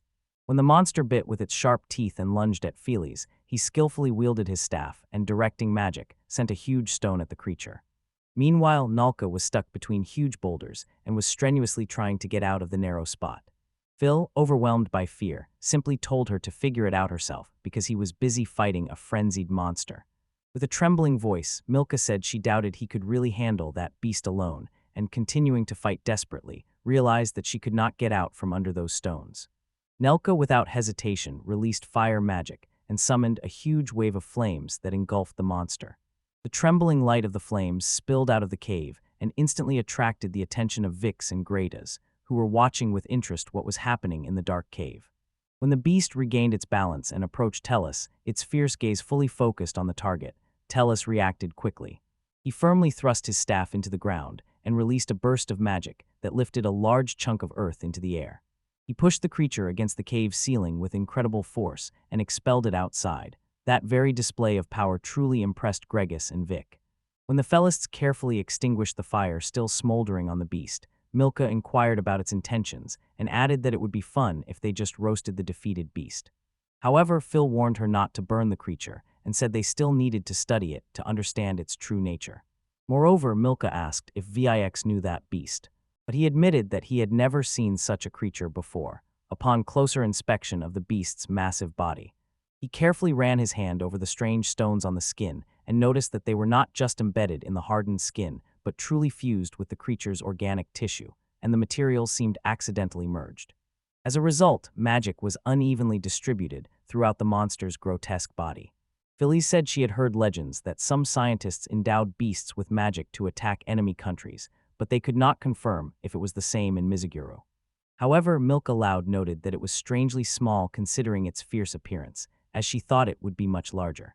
At that moment, one of the defense squad soldiers ran to the scene, breathing heavily, and asked Vix to return immediately and inform them that a certain part of the city was under attack by a fierce beast. He immediately pointed to the fallen beast and sharply remarked, "The creature terrorizing the city was extremely similar to that one, but at least 10 times larger," which made them aloud suggest that the beast they had just fought was only a decoy. This made Tellez ask what strategic benefit this could possibly have, but she suddenly interrupted the conversation, saying now was not the time for discussions. She said that the giant creature that attacked Melgi was probably the same one causing chaos in the city, and added that she needed to head there immediately. She immediately addressed us with an urgent request and asked him to do the same with her as he did with that creature. Then saying that they always did so when they were children. Without hesitation, Milka prepared herself, and Phillies immediately stuck her staff with the destructive foreshade into the ground. The magic flare immediately lifted her high into the sky. Phillies then said that after reaching a safe height, wind magic could be effectively used to reach any desired place. Meanwhile, Gregis was truly worried about their actions and recalled numerous warnings he had given them since childhood to stop playing those dangerous games. On the other side of the city, a giant monster was relentlessly destroying the entire district, easily knocking down buildings. At the same time, the guards were quickly escorting frightened people to a safer place. Just then, a representative of the crawl and defense team approached and asked if they could help in any way. But the on-duty soldier said that, although they would gladly accept help, deciding on that was not within their authority. However, seeing how the situation was rapidly escalating, the soldier immediately asked the Krulman team to take command. He led the evacuation and explained that residents of the southern district should be directed to the central square, and the wounded and those unable to move should be taken to the city council for urgent medical assistance. Meanwhile, Kim and Bacol were found deep in a serious conversation, and Kim quietly asked if Bacol really did not intend to apologize to Lord Vix. However, Bacol sharply replied that he would never do that, and added that they should not endure or bow to Vix just because of his noble status. Sadness appeared on Aitken's face, and he said that he truly believed that what happened to Bacol's brother was tragic and very painful. The whole town felt the same sorrow, not just him, and he noted that venting their anger on Vix could not be justified. Although he understood Bacol's feelings well, he said he could not change the fact that both nobility and common people lived in the city, and one must bow to them because it is a social norm. He added that if Bacol truly feels such disappointment, instead of an aggressive reaction, he should direct this energy towards improving his skills and become the best craftsman in the entire kingdom. When the nobility falls at his feet and desperately begs for his services, he will finally be able to show them who truly holds the power. After a brief pause, he nodded that he understood, but then sharply remarked that Kim is nothing more than a lackey of a noble family. He then complained that he is forced to follow a boring routine every day, and all of this almost impressed the nobles. He firmly grabbed the sharp knife and said that they are just making weapons for those same nobles who will eventually turn against them. When Kim suddenly stood up, trying to snatch the dangerous knife from Bacol's grasp, Bacol immediately growled that he would personally finish off each of those arrogant nobles. In an unexpected turn, the knife accidentally deeply cut Achim's skin during their fierce struggle, and Bacol was momentarily speechless. When the relative fell heavily on him, he begged Bacol with a trembling voice to give back the knife. Hearing the sudden noise, Lisa hurried to the scene and informed them that a fierce beast had invaded their town and they urgently needed to leave. However, the terrible scene that unfolded before her eyes stunned her. Kim lay motionless on the ground, blood flowing from his wrist. Bacol stood frozen, tightly gripping the knife in his hand, and Kim's blood was smeared on him, and despite Lisa's stammering questions about his actions, he did not respond. Instead, he suddenly grabbed a chess set filled with bells and quickly fled the scene. Lisa stood there, crying hard, begging Kim to wake up, and desperately calling for help. At the other end of the city, soldiers believed they had finally caught the beast in their huge net. It easily broke free and fled swiftly. Nelka, still hanging high in the air, looked at her left leg, because it seemed to have broken from a strong blow during the previous fall. She sighed distrustfully and thought that somehow she had spoiled Felix's magic, since it had been a long time since they performed such a trick. Despite the injury, she was comforted by the thought of fighting a creature 10 times larger than the previous one, especially since she had received permission from Vix himself.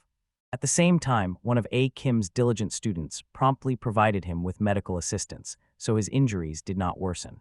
While he was being treated, another student came and reported that all the others had already been successfully evacuated to a safe place, so he urgently asked them to leave quickly as well. Just as they began to get ready to leave, Lisa anxiously asked if it wouldn't be safer for them to just hide there.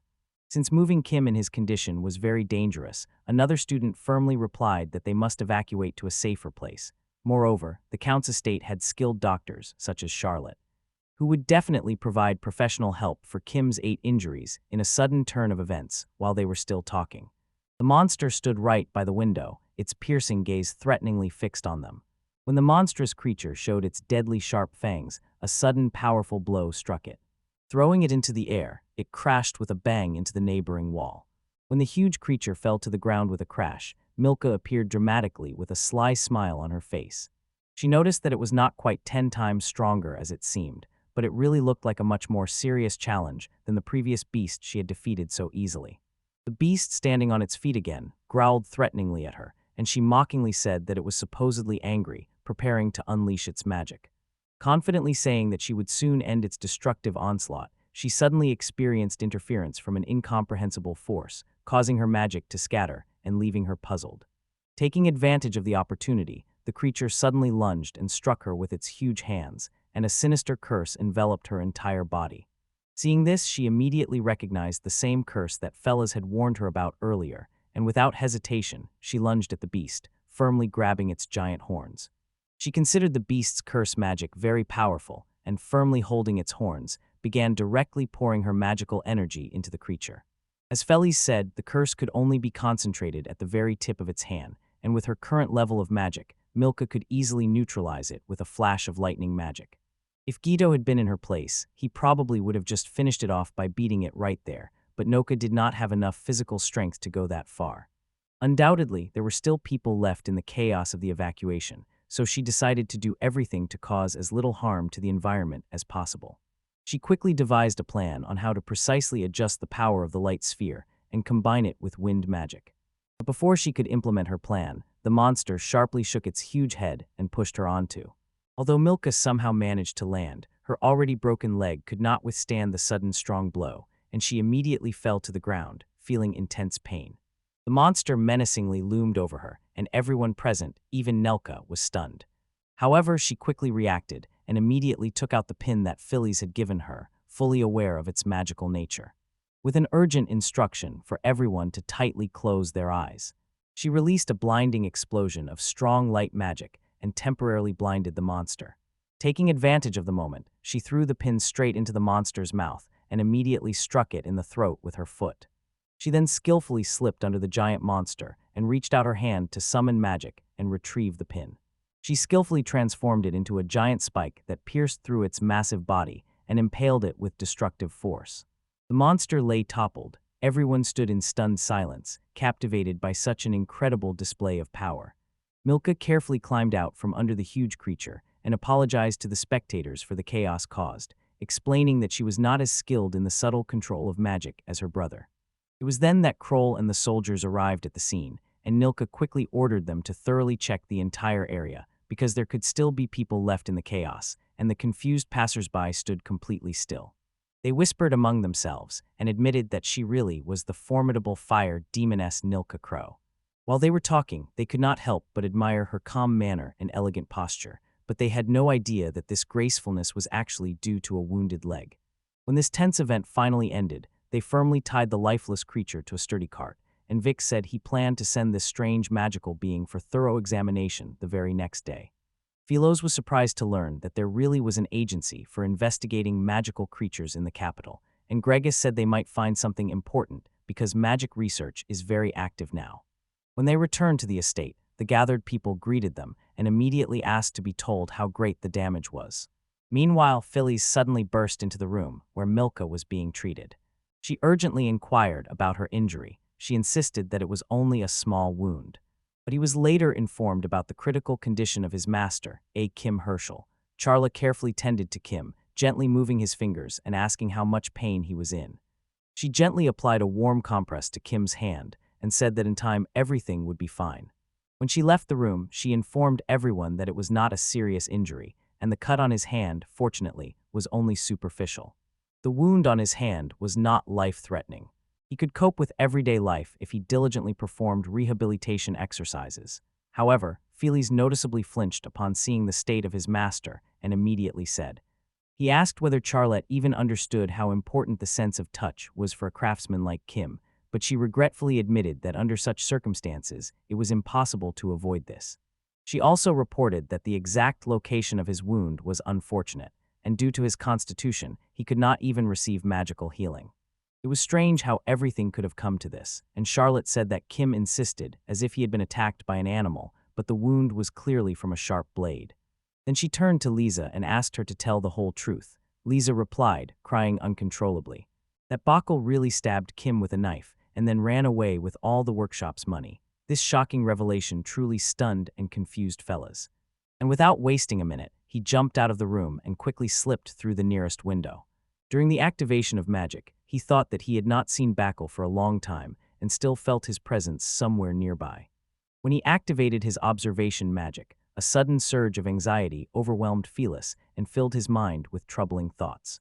He wondered whether this whole tragedy happened because of his excessive interference or if he should have acted much more strictly.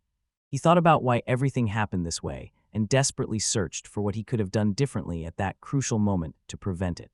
He quickly shook his head to drive away the anxious thoughts. But then Bascar seemed to appear out of nowhere at the scene and asked why he suddenly sat down in the middle of the road. When Felix asked why he was here, Bascar explained that because of the beast's commotion, his house had become a refuge for everyone, and said that he just went out to quickly check the situation. Although he expressed concern about his business, it immediately reminded Felix of the words of the sage, who had previously told him that Bacol was his regular client. Remembering this important information, Bascar hurriedly asked where exactly the small restaurant called Spicy Mountain was located. As soon as Bascar willingly gave the address, Felix did not waste time and desperately rushed there. When he got closer to that place, he clearly felt a faint but undeniable presence of Bacol in that direction. He immediately took out his Manikoro stone and transformed it into a miraculous sword, his eyes burning with fierce desire for revenge. Meanwhile, in the restaurant, Sage Bacol grabbed a young girl and held her hostage, while Sage and other visitors desperately tried to persuade him and calm the situation.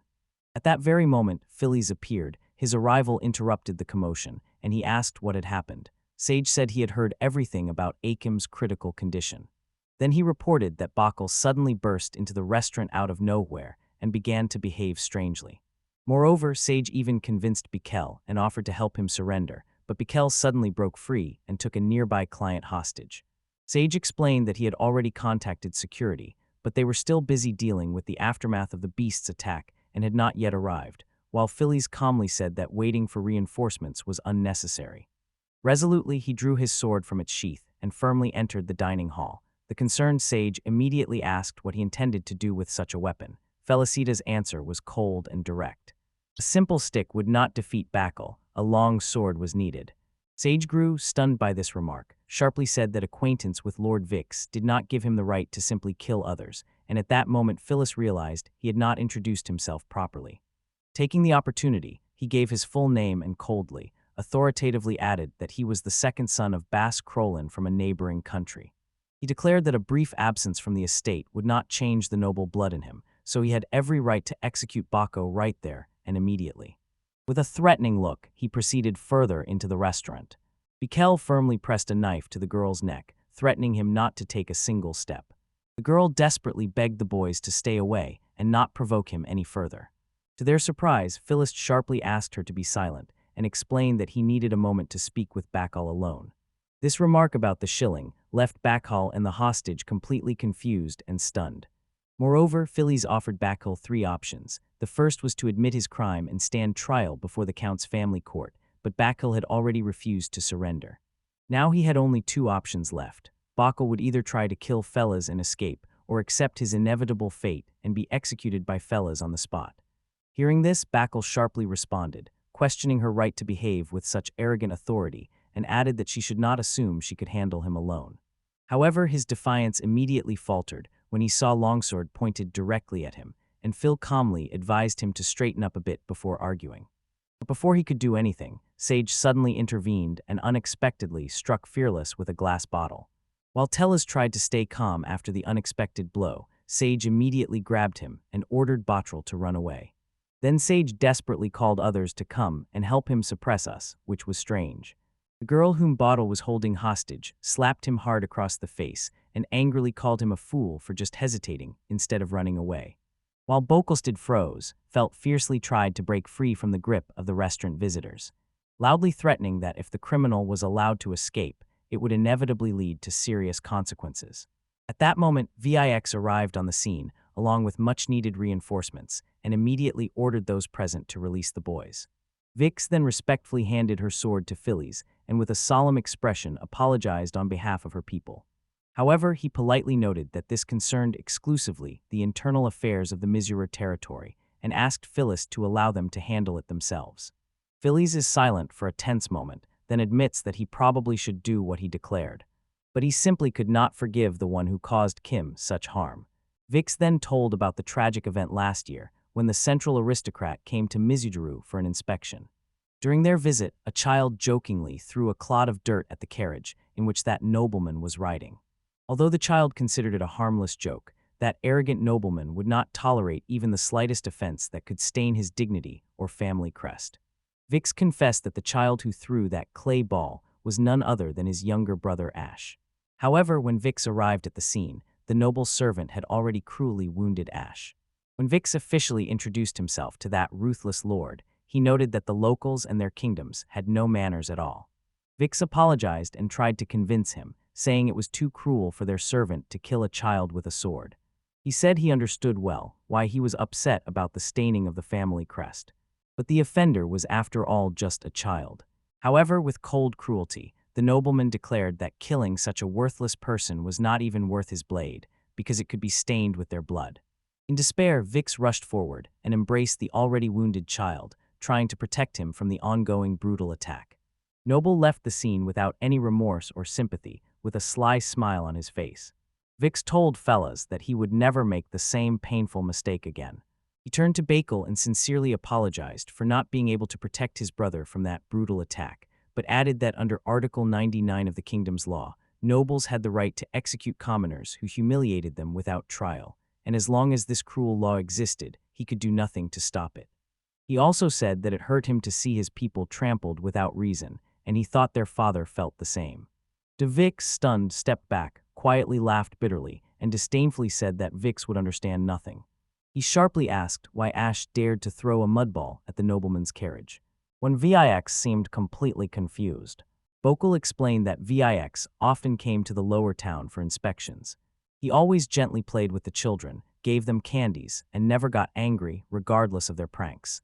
Vix replied that he simply loved them very much. But Bacol responded that it was this gentleness that taught Ash not to fear the nobles. Vix's gentle behavior with the children tragically made Ash believe that all nobles were as kind as Vix, who gives candy to the children and plays with them. And if they ever threw a clod of dirt at someone, for example at Vic, he would not react too much and would not lose patience because of them. Bachelor's voice rose, sounding with fear and accusation, when he accused Vix of the tragic death of his brother, and stated that Vic's true desire was to be considered a down-to-earth noble son who loves common people. When tears uncontrollably welled up in his eyes, Bacol begged Vix to step away from their lives and no longer interfere in their world for such selfish reasons. He noted that if aristocrats were really that dangerous, Vix should have warned about it immediately. If their ultimate goal was to cruelly kill common people, it would have been much better to stay away from them from the very beginning. He sharply said that they were not just tools for noble self-satisfaction. But before he could pour out his soul further, he was suddenly hit and fell to the ground, lying motionless on his back.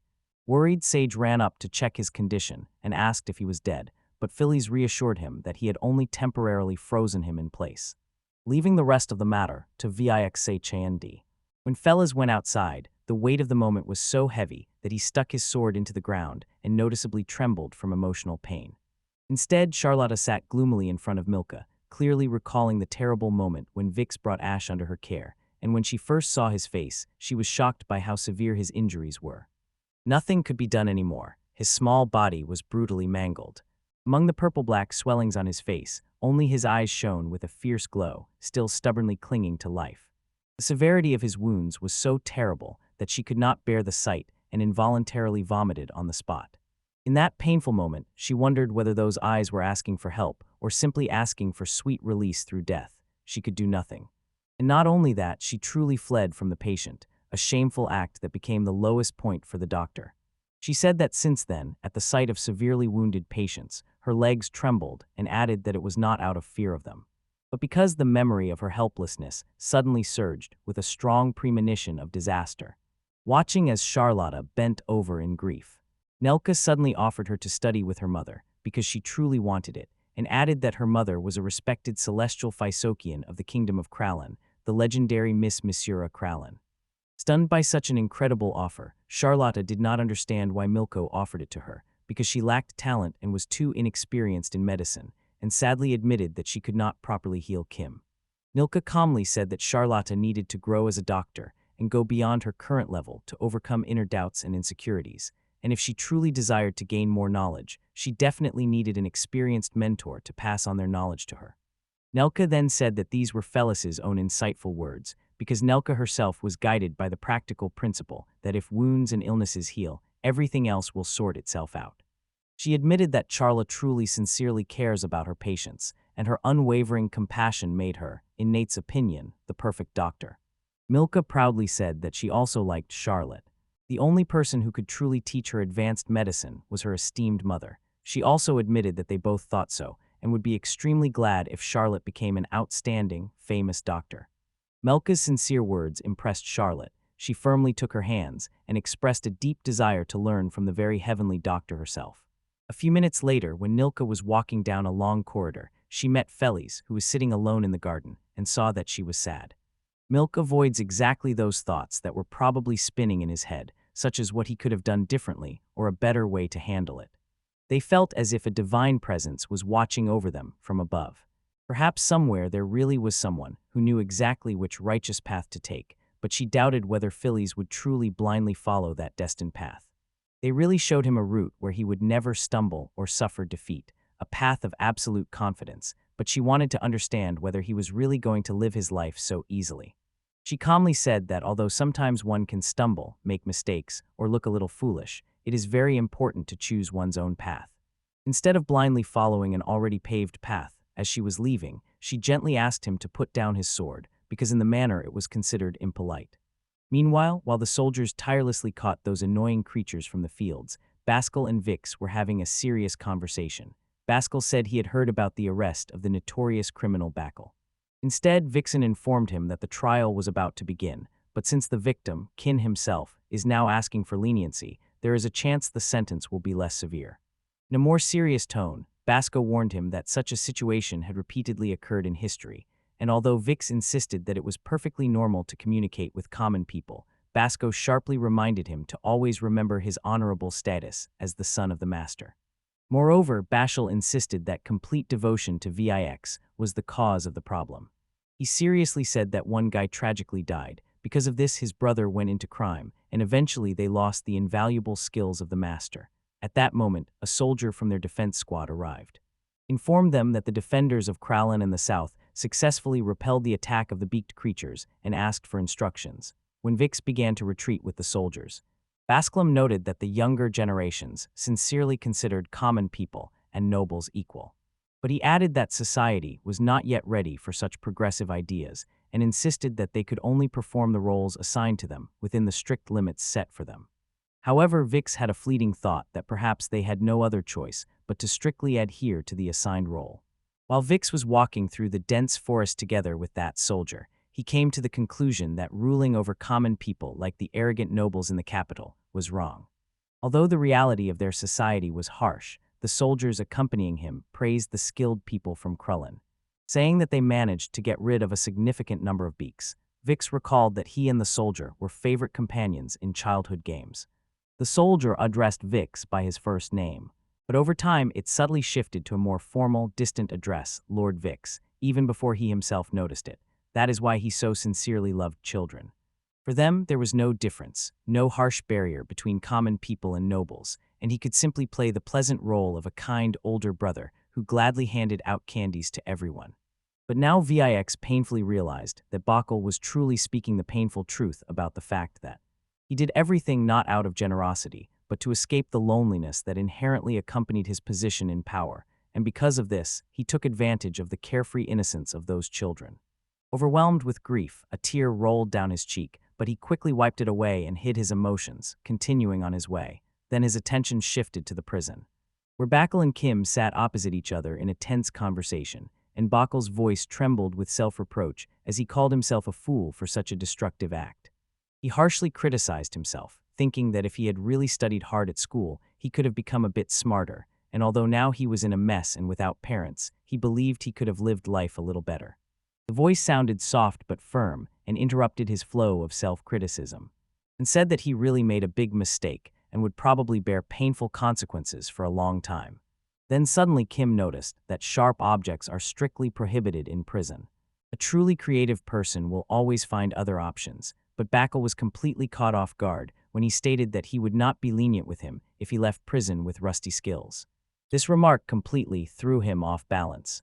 When Bacol asked for an immediate explanation, the stern prison guard interrupted him and said that time was up. And he came and went quickly, leaving Bacol with his head modestly bowed. Shortly after that, Kim met with his former student Felix, who admitted that he could not understand Kim's hasty decision to take under his wing a person like Bascal. Jokingly, a relative said that he definitely would not have accepted Bacla if he had known that he would end up in such a difficult situation. However, he admitted that by accepting Bacol as a student, he took on the role of a teacher for life, and added that Felix will truly understand this responsibility when he himself becomes a mentor and begins to teach his own students. With slight irritation, Felix simply said that he did not want to, and Kim jokingly asked why he was speaking so informally that day. It was then that Felix took out his handmade knife. Kim specifically asked him to forge this part and carefully handed it over, saying that the blade had not yet been attached, as he promised. But Felix felt Kim's intentions well regarding the knife, which deliberately had no cutting edge. Looking at the knife for a moment, Kim asked Felix if he planned to head towards the central region, a journey that would require crossing redirect territory. When Felix confirmed his travel plans, Akim said he would send that dulled knife to his son, who is now in Radaruk, and entrust him to finish the knife.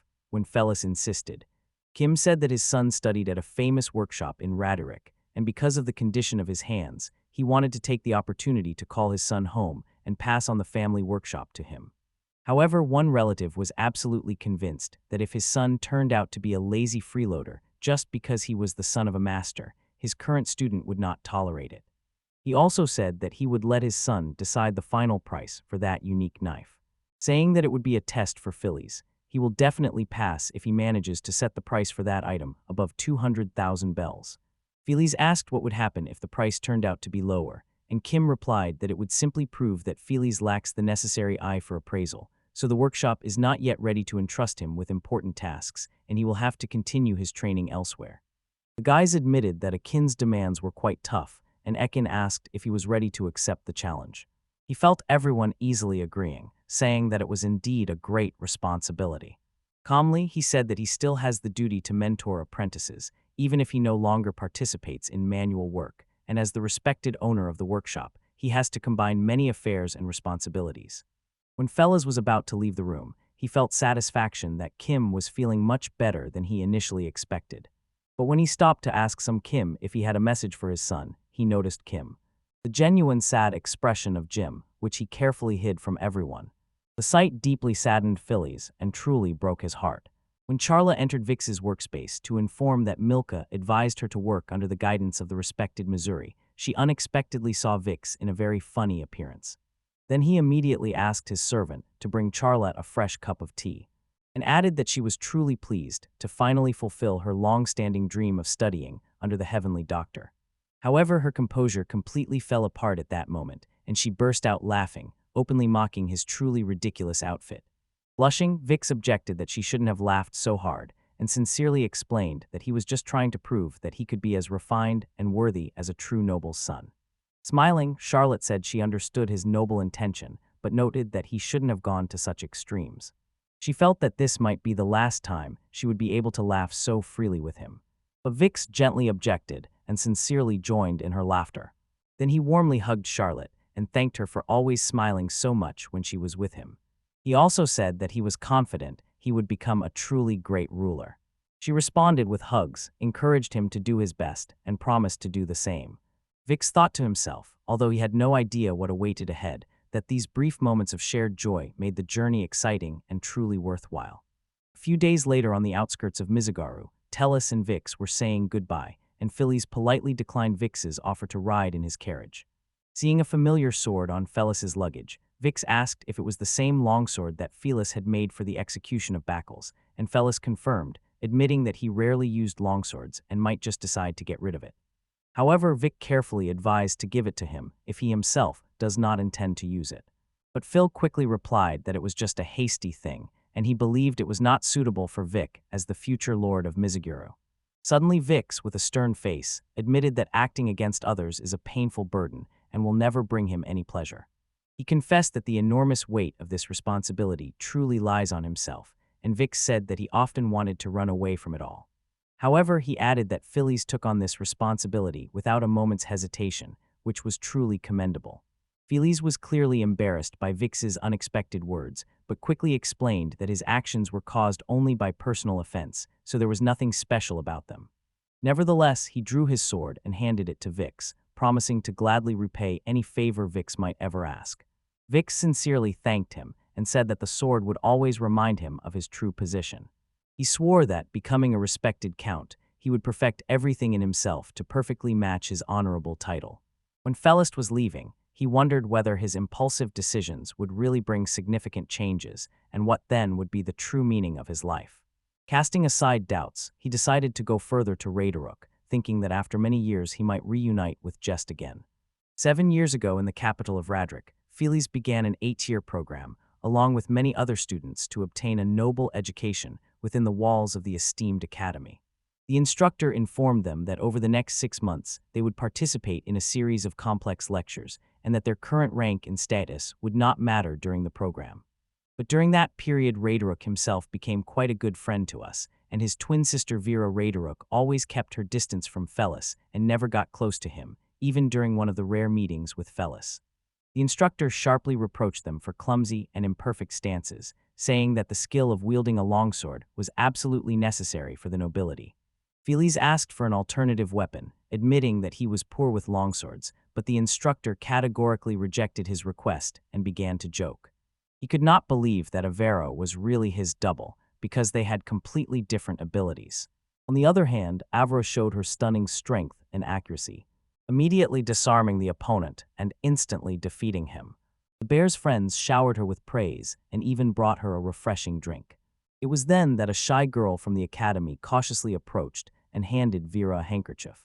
Prompt one of the friends so that he carefully said that the girl was an acquaintance and wanted to get to know Avra better and become friends. On the contrary, Felix told Jess that his sister was wonderful as always, then said that he did not want to attend the upcoming lecture on light magic, admitting that he found it difficult and that he would prefer if they studied shadow magic instead.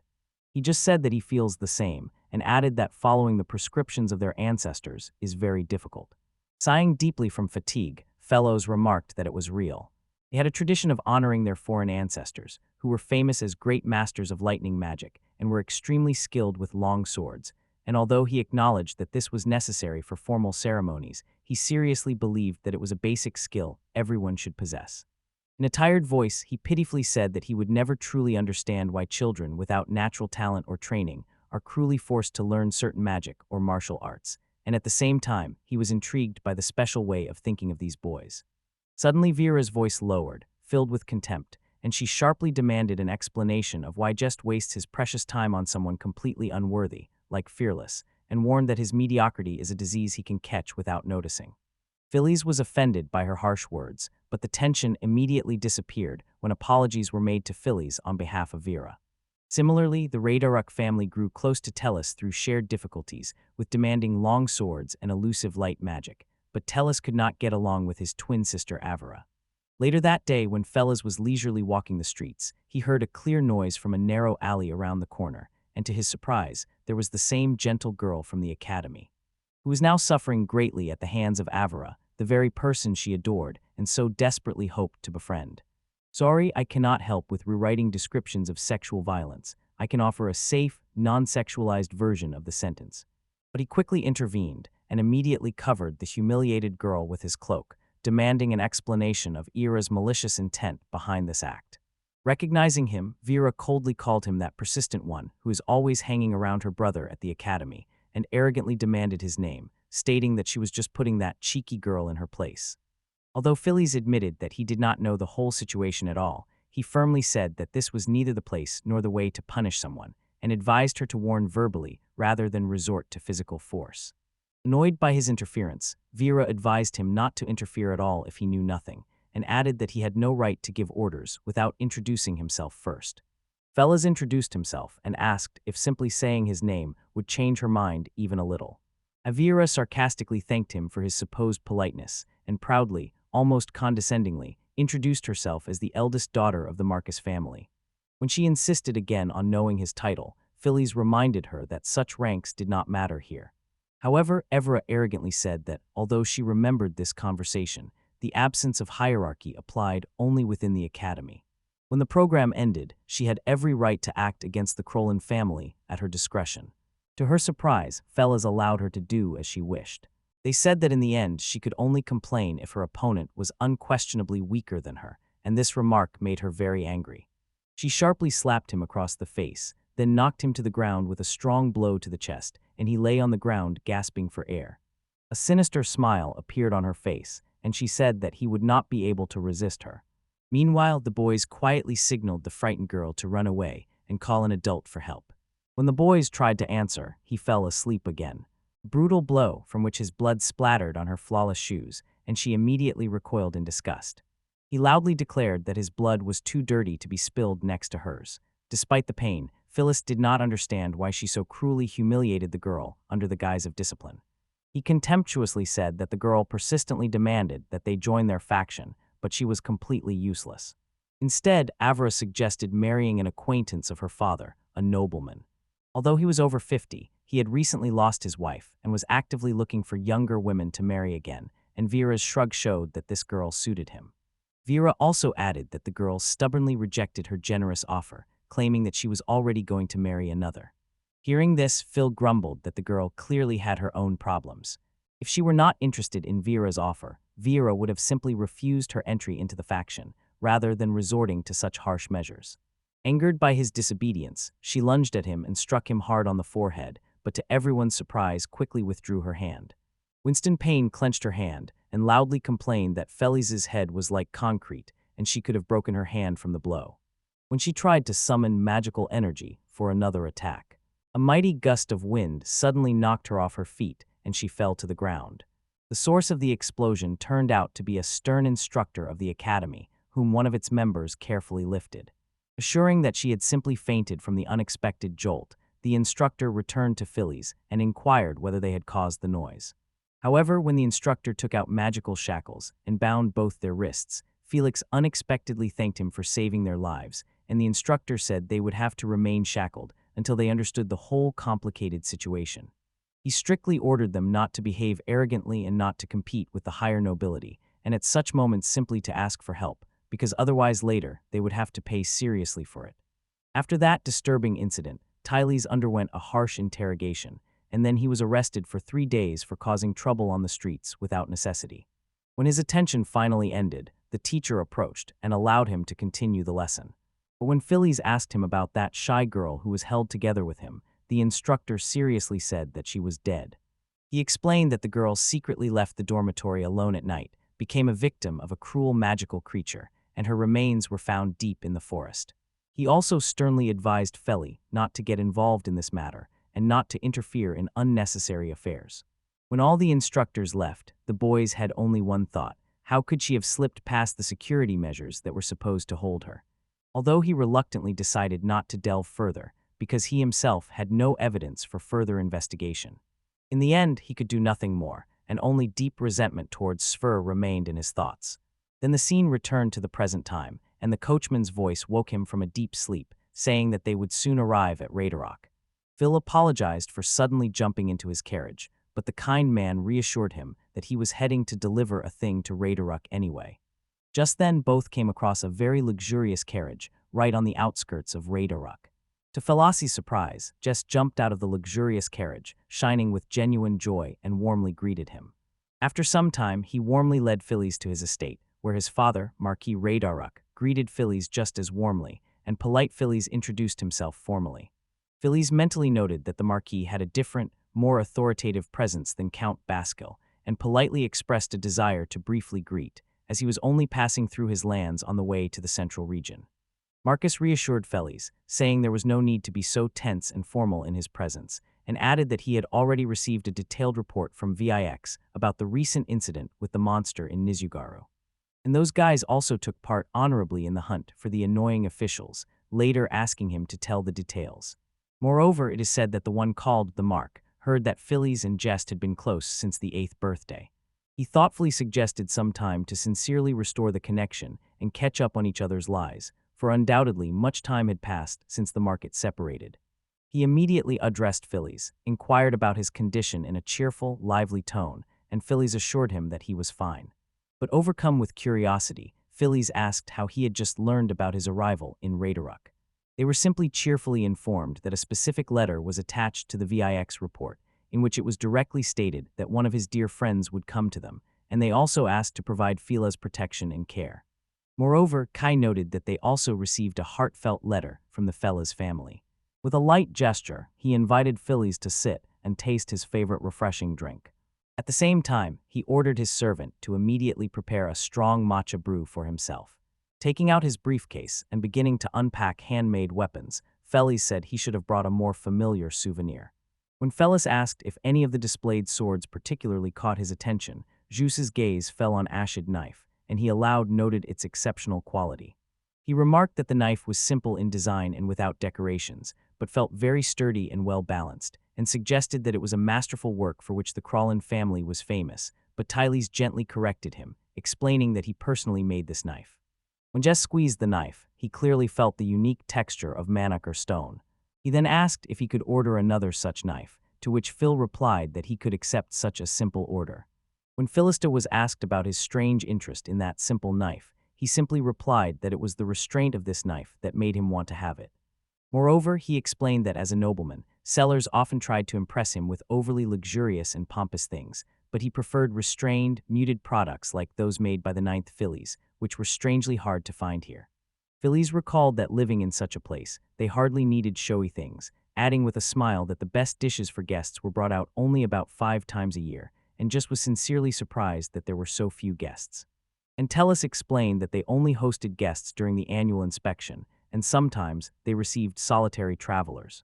He noted that most visitors to their home were merchants connected with various affairs of his father, so nobles rarely visited their estate. When Felus's father was mentioned, he suddenly changed the subject and asked how he effectively managed their lands.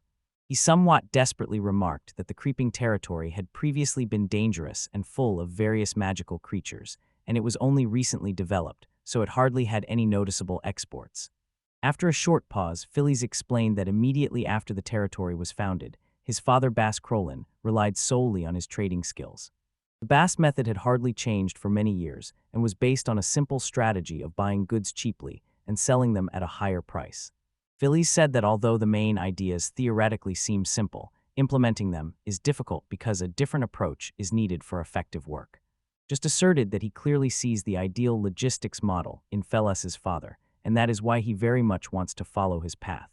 People noticed that Basque had special moments when all the small data he diligently collected suddenly came together, and he called this his perfect logistics, and believed that if someone acted decisively according to their own understanding, they could earn significantly. Some sighed deeply, and admitted that he himself would like Basque to teach him more concrete ways to gather such important information and share unique views on how to obtain significant profits. After a brief reflection, he simply asked if there was a real possibility that Basque would agree to thoroughly teach him management. And Tellus answered affirmatively, saying that people often come to them seeking Boston expertise. Seeing that he was so diligently engaged in affairs, Tyles remarked that he was surprised by his serious attitude towards managing the territory. Moreover, Felix said that he had heard rumors that Lord Wayne was chosen as the heir to the marquisate, just confirmed this fact. Clarified that his elder brother would perform certain duties as magistrate, and he himself would undoubtedly directly manage the complex affairs in this territory. However, Felix advised him that if he really intended to wear Bass shoes, he should think it over carefully, because Boss had a strange temperament that others simply did not have. Nevertheless, he simply noted that even if he took only one useful thing from Basque, it would still be an extremely valuable experience. They considered that such a resilient way of thinking was truly one of the defining traits of Chernobylness. However, his face darkened a little when he recalled that brothers and sisters mostly could follow their desires. He was the only one who currently brought no income to the family. When Vera's name was mentioned, Felix's face twisted with obvious disgust because he did not want to even look at her. During the conversation, Justin informed him that Avera unexpectedly decided to join the Royal Guard. Pharaoh reported that Avera never particularly participated in their family affairs and now was completely uninvolved in their business. When Felix inquired about the requirements for joining the Royal Guard, Justin said that one needed a total strength of 7,000 points and an individual strength of 2,000 points. The requirements were truly strict, although it was noted that Avera significantly exceeded them, and considering the intellectual criteria, Felix thought that he could also join the Royal Guard if he really wanted to. Next, he remarked that although it was not a prestigious job, it was still better than nothing. With a slight hint of amusement, he smiled quietly and said that Felix's assessment was simply outrageous, and immediately inquired about her current performance. Instead, he suggested using a special strength meter and immediately ordered a servant to bring it. Then Felix Kinley asked why Rivera suddenly decided to join the Royal Guard and whether she had ever truly expressed such a desire before. It was just revealed that all this was due to the so-called talent search. He explained that this period was a several-month journey that brought many new impressions to the participants. But the intelligence efforts that year ultimately did not achieve the main goal. Only 3 new members joined the Royal Guard. As the respected captain of the Royal Guard squad, Ray Daruka. Farah sighed wearily. She knew that she would probably have to listen to complaints from the higher management again. For now, she could only carefully take care of the newcomers in her unit. At that moment, Vera entered the room and apologized for the absence of her family, explaining that her brothers and father were too busy to meet with her. But Farah politely waved it off, saying that everyone had already been very kind to her. She also noted that work on the territory is undoubtedly more important than formalities. At that very moment, noticing that the servant was carrying a device for measuring strength, he sharply clicked it. She persistently asked why, and the servant explained that it was just for her friend Jess, who came to visit him. When she coldly and persistently interrogated, the maid said that he was the second son of Bass Crolin, known as Felix Crolin, and Avera immediately recognized Felix. She sharply ordered the servant to get rid of it, and the servant hesitantly informed her that Marcus had actually come personally to greet Tellus, which seemed to anger her even more. Meanwhile, Ferris was somewhat interested in the overheard conversation, because she noticed that the mere friends had the same surname as one of her students, and assumed that he might be Guido's brother. Avera's voice rose with anger. She demanded an explanation as to why Marcus left Captain Farah waiting just to simply talk to such an insignificant person as Felix. The embarrassed servant insisted that it was rather a brief exchange of words and tried to quietly step away. Vera firmly grabbed his hand and said that she would personally deliver this strength measurer to her brother. Moreover, she addressed Farah, her eyes burning with determination, and said that she would personally introduce her to her brother Jess. Meanwhile, when Felix took a sip of warm matcha, he noticed its unexpectedly interesting taste. I will simply explain its special healing properties, which warm the body and relieve residual fatigue during their peaceful tea drinking. Felix toughtly asked Jess to explain how he understands the power measured by the device. When they were told that people skilled in martial arts or magic usually show higher power readings, Tyles quickly explained that he meant something else. He then noted that the power readings seemed unchanged, whether the person was unarmed or armed. According to Felix, a swordsman with a staff or bow would show the same result, but if the same fighter took a real sword, his power rating would theoretically be higher. It seems health condition also affected the readings, so Phil admitted he couldn't quite say what exactly the device showed, but just asked the question. He pondered that doubting God's decision might seem impudent, but Felix replied that it was not necessarily so, adding that a devout parishioner would probably be shocked by such a controversial statement. He had just expressed the belief that the readings reflected the maximum potential of a person when effectively wielding their weapon. He admitted that they could only guess, as there was no reliable way to verify such answers. Meanwhile, Felix noted that various scientific institutions, considered enemies of the church, were probably studying this very question deeply. Although it might seem trivial, he argued that power would always be the main concern in noble society. Just then, a commotion arose behind the door, and Felix and Jess heard Avera trying to force her way into the room. Hengshest quickly asked if he could lock the gates with his magic, but someone simply insisted that it would only complicate matters. When the tension rose, Felix secretly prepared for any possible clash. His machete was discreetly hidden in his pocket, and the manicore stone was securely concealed in his sleeves. Despite their attempts to ignore Vera's aggressive behavior. To continue the conversation, she pushed into the room. Instead, Farah sincerely apologized for interrupting their conversation, making fellas wonder who these women were. And noticing that she was undoubtedly wearing the ceremonial uniform of the Royal Guard. With a condescending manner, she greeted the boys and said she would momentarily remove her brother. In a stern voice, he clearly said he did not remember allowing her to enter, and added that he considered her behavior extremely rude because she deliberately showed everyone that the man he hired was a rude fool. Then he turned to Farah and apologized for the long wait, assuring her that their father would be released soon and would definitely pay attention to her. Hearing her name, Felix understood and wondered whether that formidable woman was truly just or purified. A famous captain of the Royal Guard who held an amazing third place in the whole world. Most importantly, he recalled that she was none other than Teacher Guido of swordsmanship. Meanwhile, Vera insisted that they take care of the captain first, not someone like Felix, but just said that the order of response was entirely decided by their father, the Marquis, and that it would be disrespectful to Farah if he took it upon himself to decide. However, still arrogant, she reluctantly responded to his statement with a contemptuous shake of her head, which was clearly condescending towards all of them. Jess was completely stunned and noticeably humiliated by her harsh remark, and Tellus mentally decided that Avera, as always, was disgusting, and her presence was a real burden for the respected Marcus family. Ferris quickly reprimanded Deveri and advised her to be more careful with her words. They directly said that it was they who interfered in Jest's private conversation. Then she turned to Jest and respectfully bowed her head before him. She acknowledged that nothing was lacking in his character and abilities, and modestly said that she had simply come to honor him. And most importantly, just wanted to see Felis's face. Still angry, Avra objected and did not understand why Farah wanted to meet with someone as insignificant as him. But he stepped forward and politely greeted, officially introducing himself. He politely said that his brother, Guido Kralin, was the one she had taken as her apprentice, but modestly added that he himself had done nothing special to deserve her kindness, and Fira asked him to stop being so modest and just speak to her informally. She said that she was not noble at all, and admitted that she was embarrassed by such polite treatment from the greatest hero of the kingdom. She also admitted that she had not taught Guido anything truly important, and that he had grown up on his own, surpassing all expectations without her direct guidance. Then Vera learned that Farah was actually the teacher of the legendary sword master, but Farah modestly said that it was a bit pretentious when she was called a master. She said that Guido naturally had talent from the very beginning and could effortlessly replicate any skill or complex movement just by watching others. She noted that it was truly interesting to watch others surpass and significantly outpace their peers.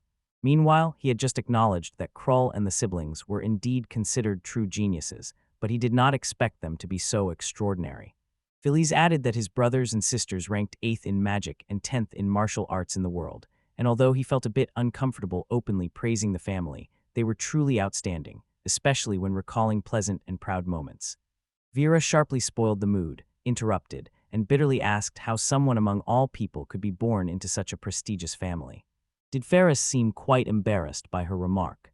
Felix sadly admitted that, being the second son of the Kroll family, everyone considered him mediocre, and added that he was just a craftsman and did not intend to refute these rumors. Farah paused for a moment, then said she was interested in the true strength of Guido's younger brother and asked if he would agree to show her the strength meter readings. Vera hastily shoved the device into his hand and sharply insisted that he immediately obey the captain's order. Felix was truly worried not because of fear of Vera's presence, but because she did not threaten him, as this indicated that his reading might be higher than hers, and that would definitely ignite even greater hostility in her. He sighed, knowing he had no choice but to fulfill her request. He turned to Farah and said that he would undoubtedly show her these records if she really wanted to see them, but sincerely asked her to keep the details to herself, as it could create unnecessary problems for his family. And Farah solemnly swore to keep the information secret. Vera pushed him and said that his reading skills were so embarrassingly low that he wanted to hide it, and spoke sharply and ironically that it perfectly suited a simple craftsman like him. Felicity's patience warned him, but when he finally snapped, he sharply told her that a noblewoman from the borderlands should not so lightly show her weaknesses and advised her to at least think before speaking. Havure was completely outraged by this. Faro apologized once again to Tellus on behalf of Vera. Once again assured him that later he would undergo full training in the central region. Both then withdrew to a secluded room as soon as Felix's hands touched the instrument. It began to emit a strong, bright glow. The power indicator showed its values, which surprised Farazai's wife, and Farah counted aloud. If Guido is 3 years older than Felix, then Felix must be the same age as Guido was during his persistent training under her guidance. Felix confirmed her assumption and added that he was also the same age as Jess and Havure. Moreover, when he carefully returned to the power measuring device, he respectfully asked Farah to spare some time later because he sincerely wanted to talk briefly and privately with her. However, Havure's voice sharply rose when she demanded to know what he intended to do alone with Tara, then fell because his patience ran out, and he sharply cut her off, advising her decisively not to interfere in his affairs. Before leaving, Farah informed Felix that she planned to stay at the estate for some time and kindly allowed him to come to her room anytime. When the women finally left, he sighed deeply with relief, as if a heavy burden had fallen from his chest. Later that evening, when Farah was quietly resting in the room, her thoughts wandered, and she thought that it was truly a great loss, as she had witnessed something so strange. Earlier, when Felix was evaluated, the power scale showed 5,360 points of combat power and about 8,000 points of magical power, and she could not believe that the total strength of a person who had just become an adult was so close to her own levels. When Farah opened her status for comparison, it showed 10,000 points of martial arts power and 4,000 in magic. She emphasized that if she ever had to fight Felix, she would most likely win the duel, but also admitted that depending on the situation, she could be caught off guard. When she first learned that the total power exceeded 11,000, she was very surprised, because for her age it was extraordinary, but she never thought that somewhere in the background someone even more powerful quietly surpassed everyone. If Tara had not chosen the profession of captain of the Royal Guard, she would already be actively recruiting Felix, but she was a little disappointed because she really wanted to fight him at least once. To truly assess his strength, just then there was a knock on the door, and his voice asked if she had a minute. She let him in and said she was completely free, briefly glanced at him, and a slight smile appeared on her lips. She said that Avera was very excited and really wanted to know what Felix was going to do with her alone, to which Felix said that he himself was also very nervous. However, she indifferently said that baseless rumors because of their meeting would not bother her. Her position did not worry her at all, and she was completely ready to lose her job over such a trifle. With a slight shade of sadness in her smile, she admitted that she faces small but constant harassment every day and is even seriously thinking about quitting soon, seeing her quiet concern. She listened, instinctively activated his magic of elevation, and gently applied it to herself. He said that he gave a small dose that would lift her mood and lessen her burdens. Smiling sincerely and gratefully, she invited him further into the room and noted that talking while standing was a bit strange and uncomfortable. When they settled more comfortably, Felix began to speak, and he turned his attention to Avera. He started with a statement that their compatibility was undoubtedly poor, and explained this most likely by his position, the image he deliberately maintained before everyone. That is why he tried to limit his contacts with Avra as much as possible, but now their paths had crossed again. He was sure that she could use force against him. He also admitted that he was worried that for some unclear reasons he might be challenged to a duel. Although Tara acknowledged his concern as legitimate, she asked if he meant a lack of confidence in victory. However, the answer was unexpected and troubling. He frankly admitted that he was not sure if he could restrain himself from killing Avra. Left the whole room in stunned silence. Tara claimed that she would not reveal specific details about some power, but admitted that Felix's fears were probably justified. If he starts a fight with her, Avra will definitely unleash all her power, and Felix will also not be able to restrain himself. Moreover, she said that, in her opinion, Felix will almost certainly win. After a short pause, she noticed that, although a person's character could be changed, resurrecting the dead is a completely different and absolutely impossible matter, and she said that she would not want to lose such a promising newcomer as he was. She also promised that if Avra even thought about touching him, she would stop her without hesitation. He thanked her for the help, and admitted that what really worried him the most was how to respond if someone accused him of looking for a fight with Vera just for fun. Farah quietly smiled at his frank statement. But later, she said that she would also like to ask him something. When Felix asked her to explain, she inquired why the Crone family had been hiding him so carefully. She said that Crow and his family would have nothing to hide from the central authority, and even his birth certificate needed to be properly issued, because Fela really seemed puzzled by her hint, and she wondered if he simply knew nothing about it. Farah then admitted that it was indeed strange to imagine that someone with such a level of power was not mentioned in the central region. She claimed that if someone had just come of age and had a total power over 8,000, the army would definitely be interested and immediately order to draft such a person, and added that she herself also relied on such rumors during recruitment. And that is exactly how she secured Avra. We immediately understood what she meant. Since he had already discussed this with Jest, he explained that it was not about secrecy.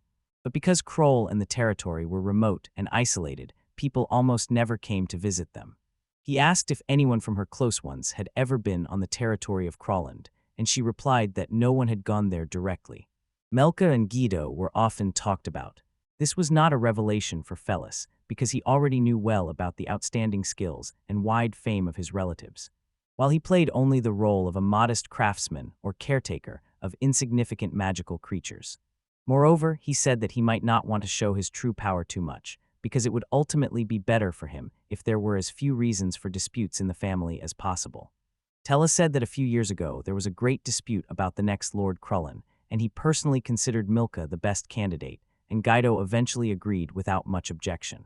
With a sincere smile, Phillies indifferently said that the reasons why his name was skipped were not that important, because he simply deliberately avoided complicated matters. He also admitted that he was actually the indecisive mediocrity that everyone considered him to be. But Farah gently placed her hand on his head, quietly assured him that he had done wonderfully so far, and this completely caught Tellus by surprise. She admitted that his retreat actually allowed the Krolin family to form as it is now, and this further encouraged him to hold his head proudly. Felix was momentarily speechless. But his inner joy and unexpected sense of self-worth were noticeable. He had never before received such sincere praise, and never thought that anyone would recognize him as noble. Meanwhile, in a quieter corner, someone was noticed taking an unknown drug. He hurriedly muttered that he would soon be rid of all his burdens.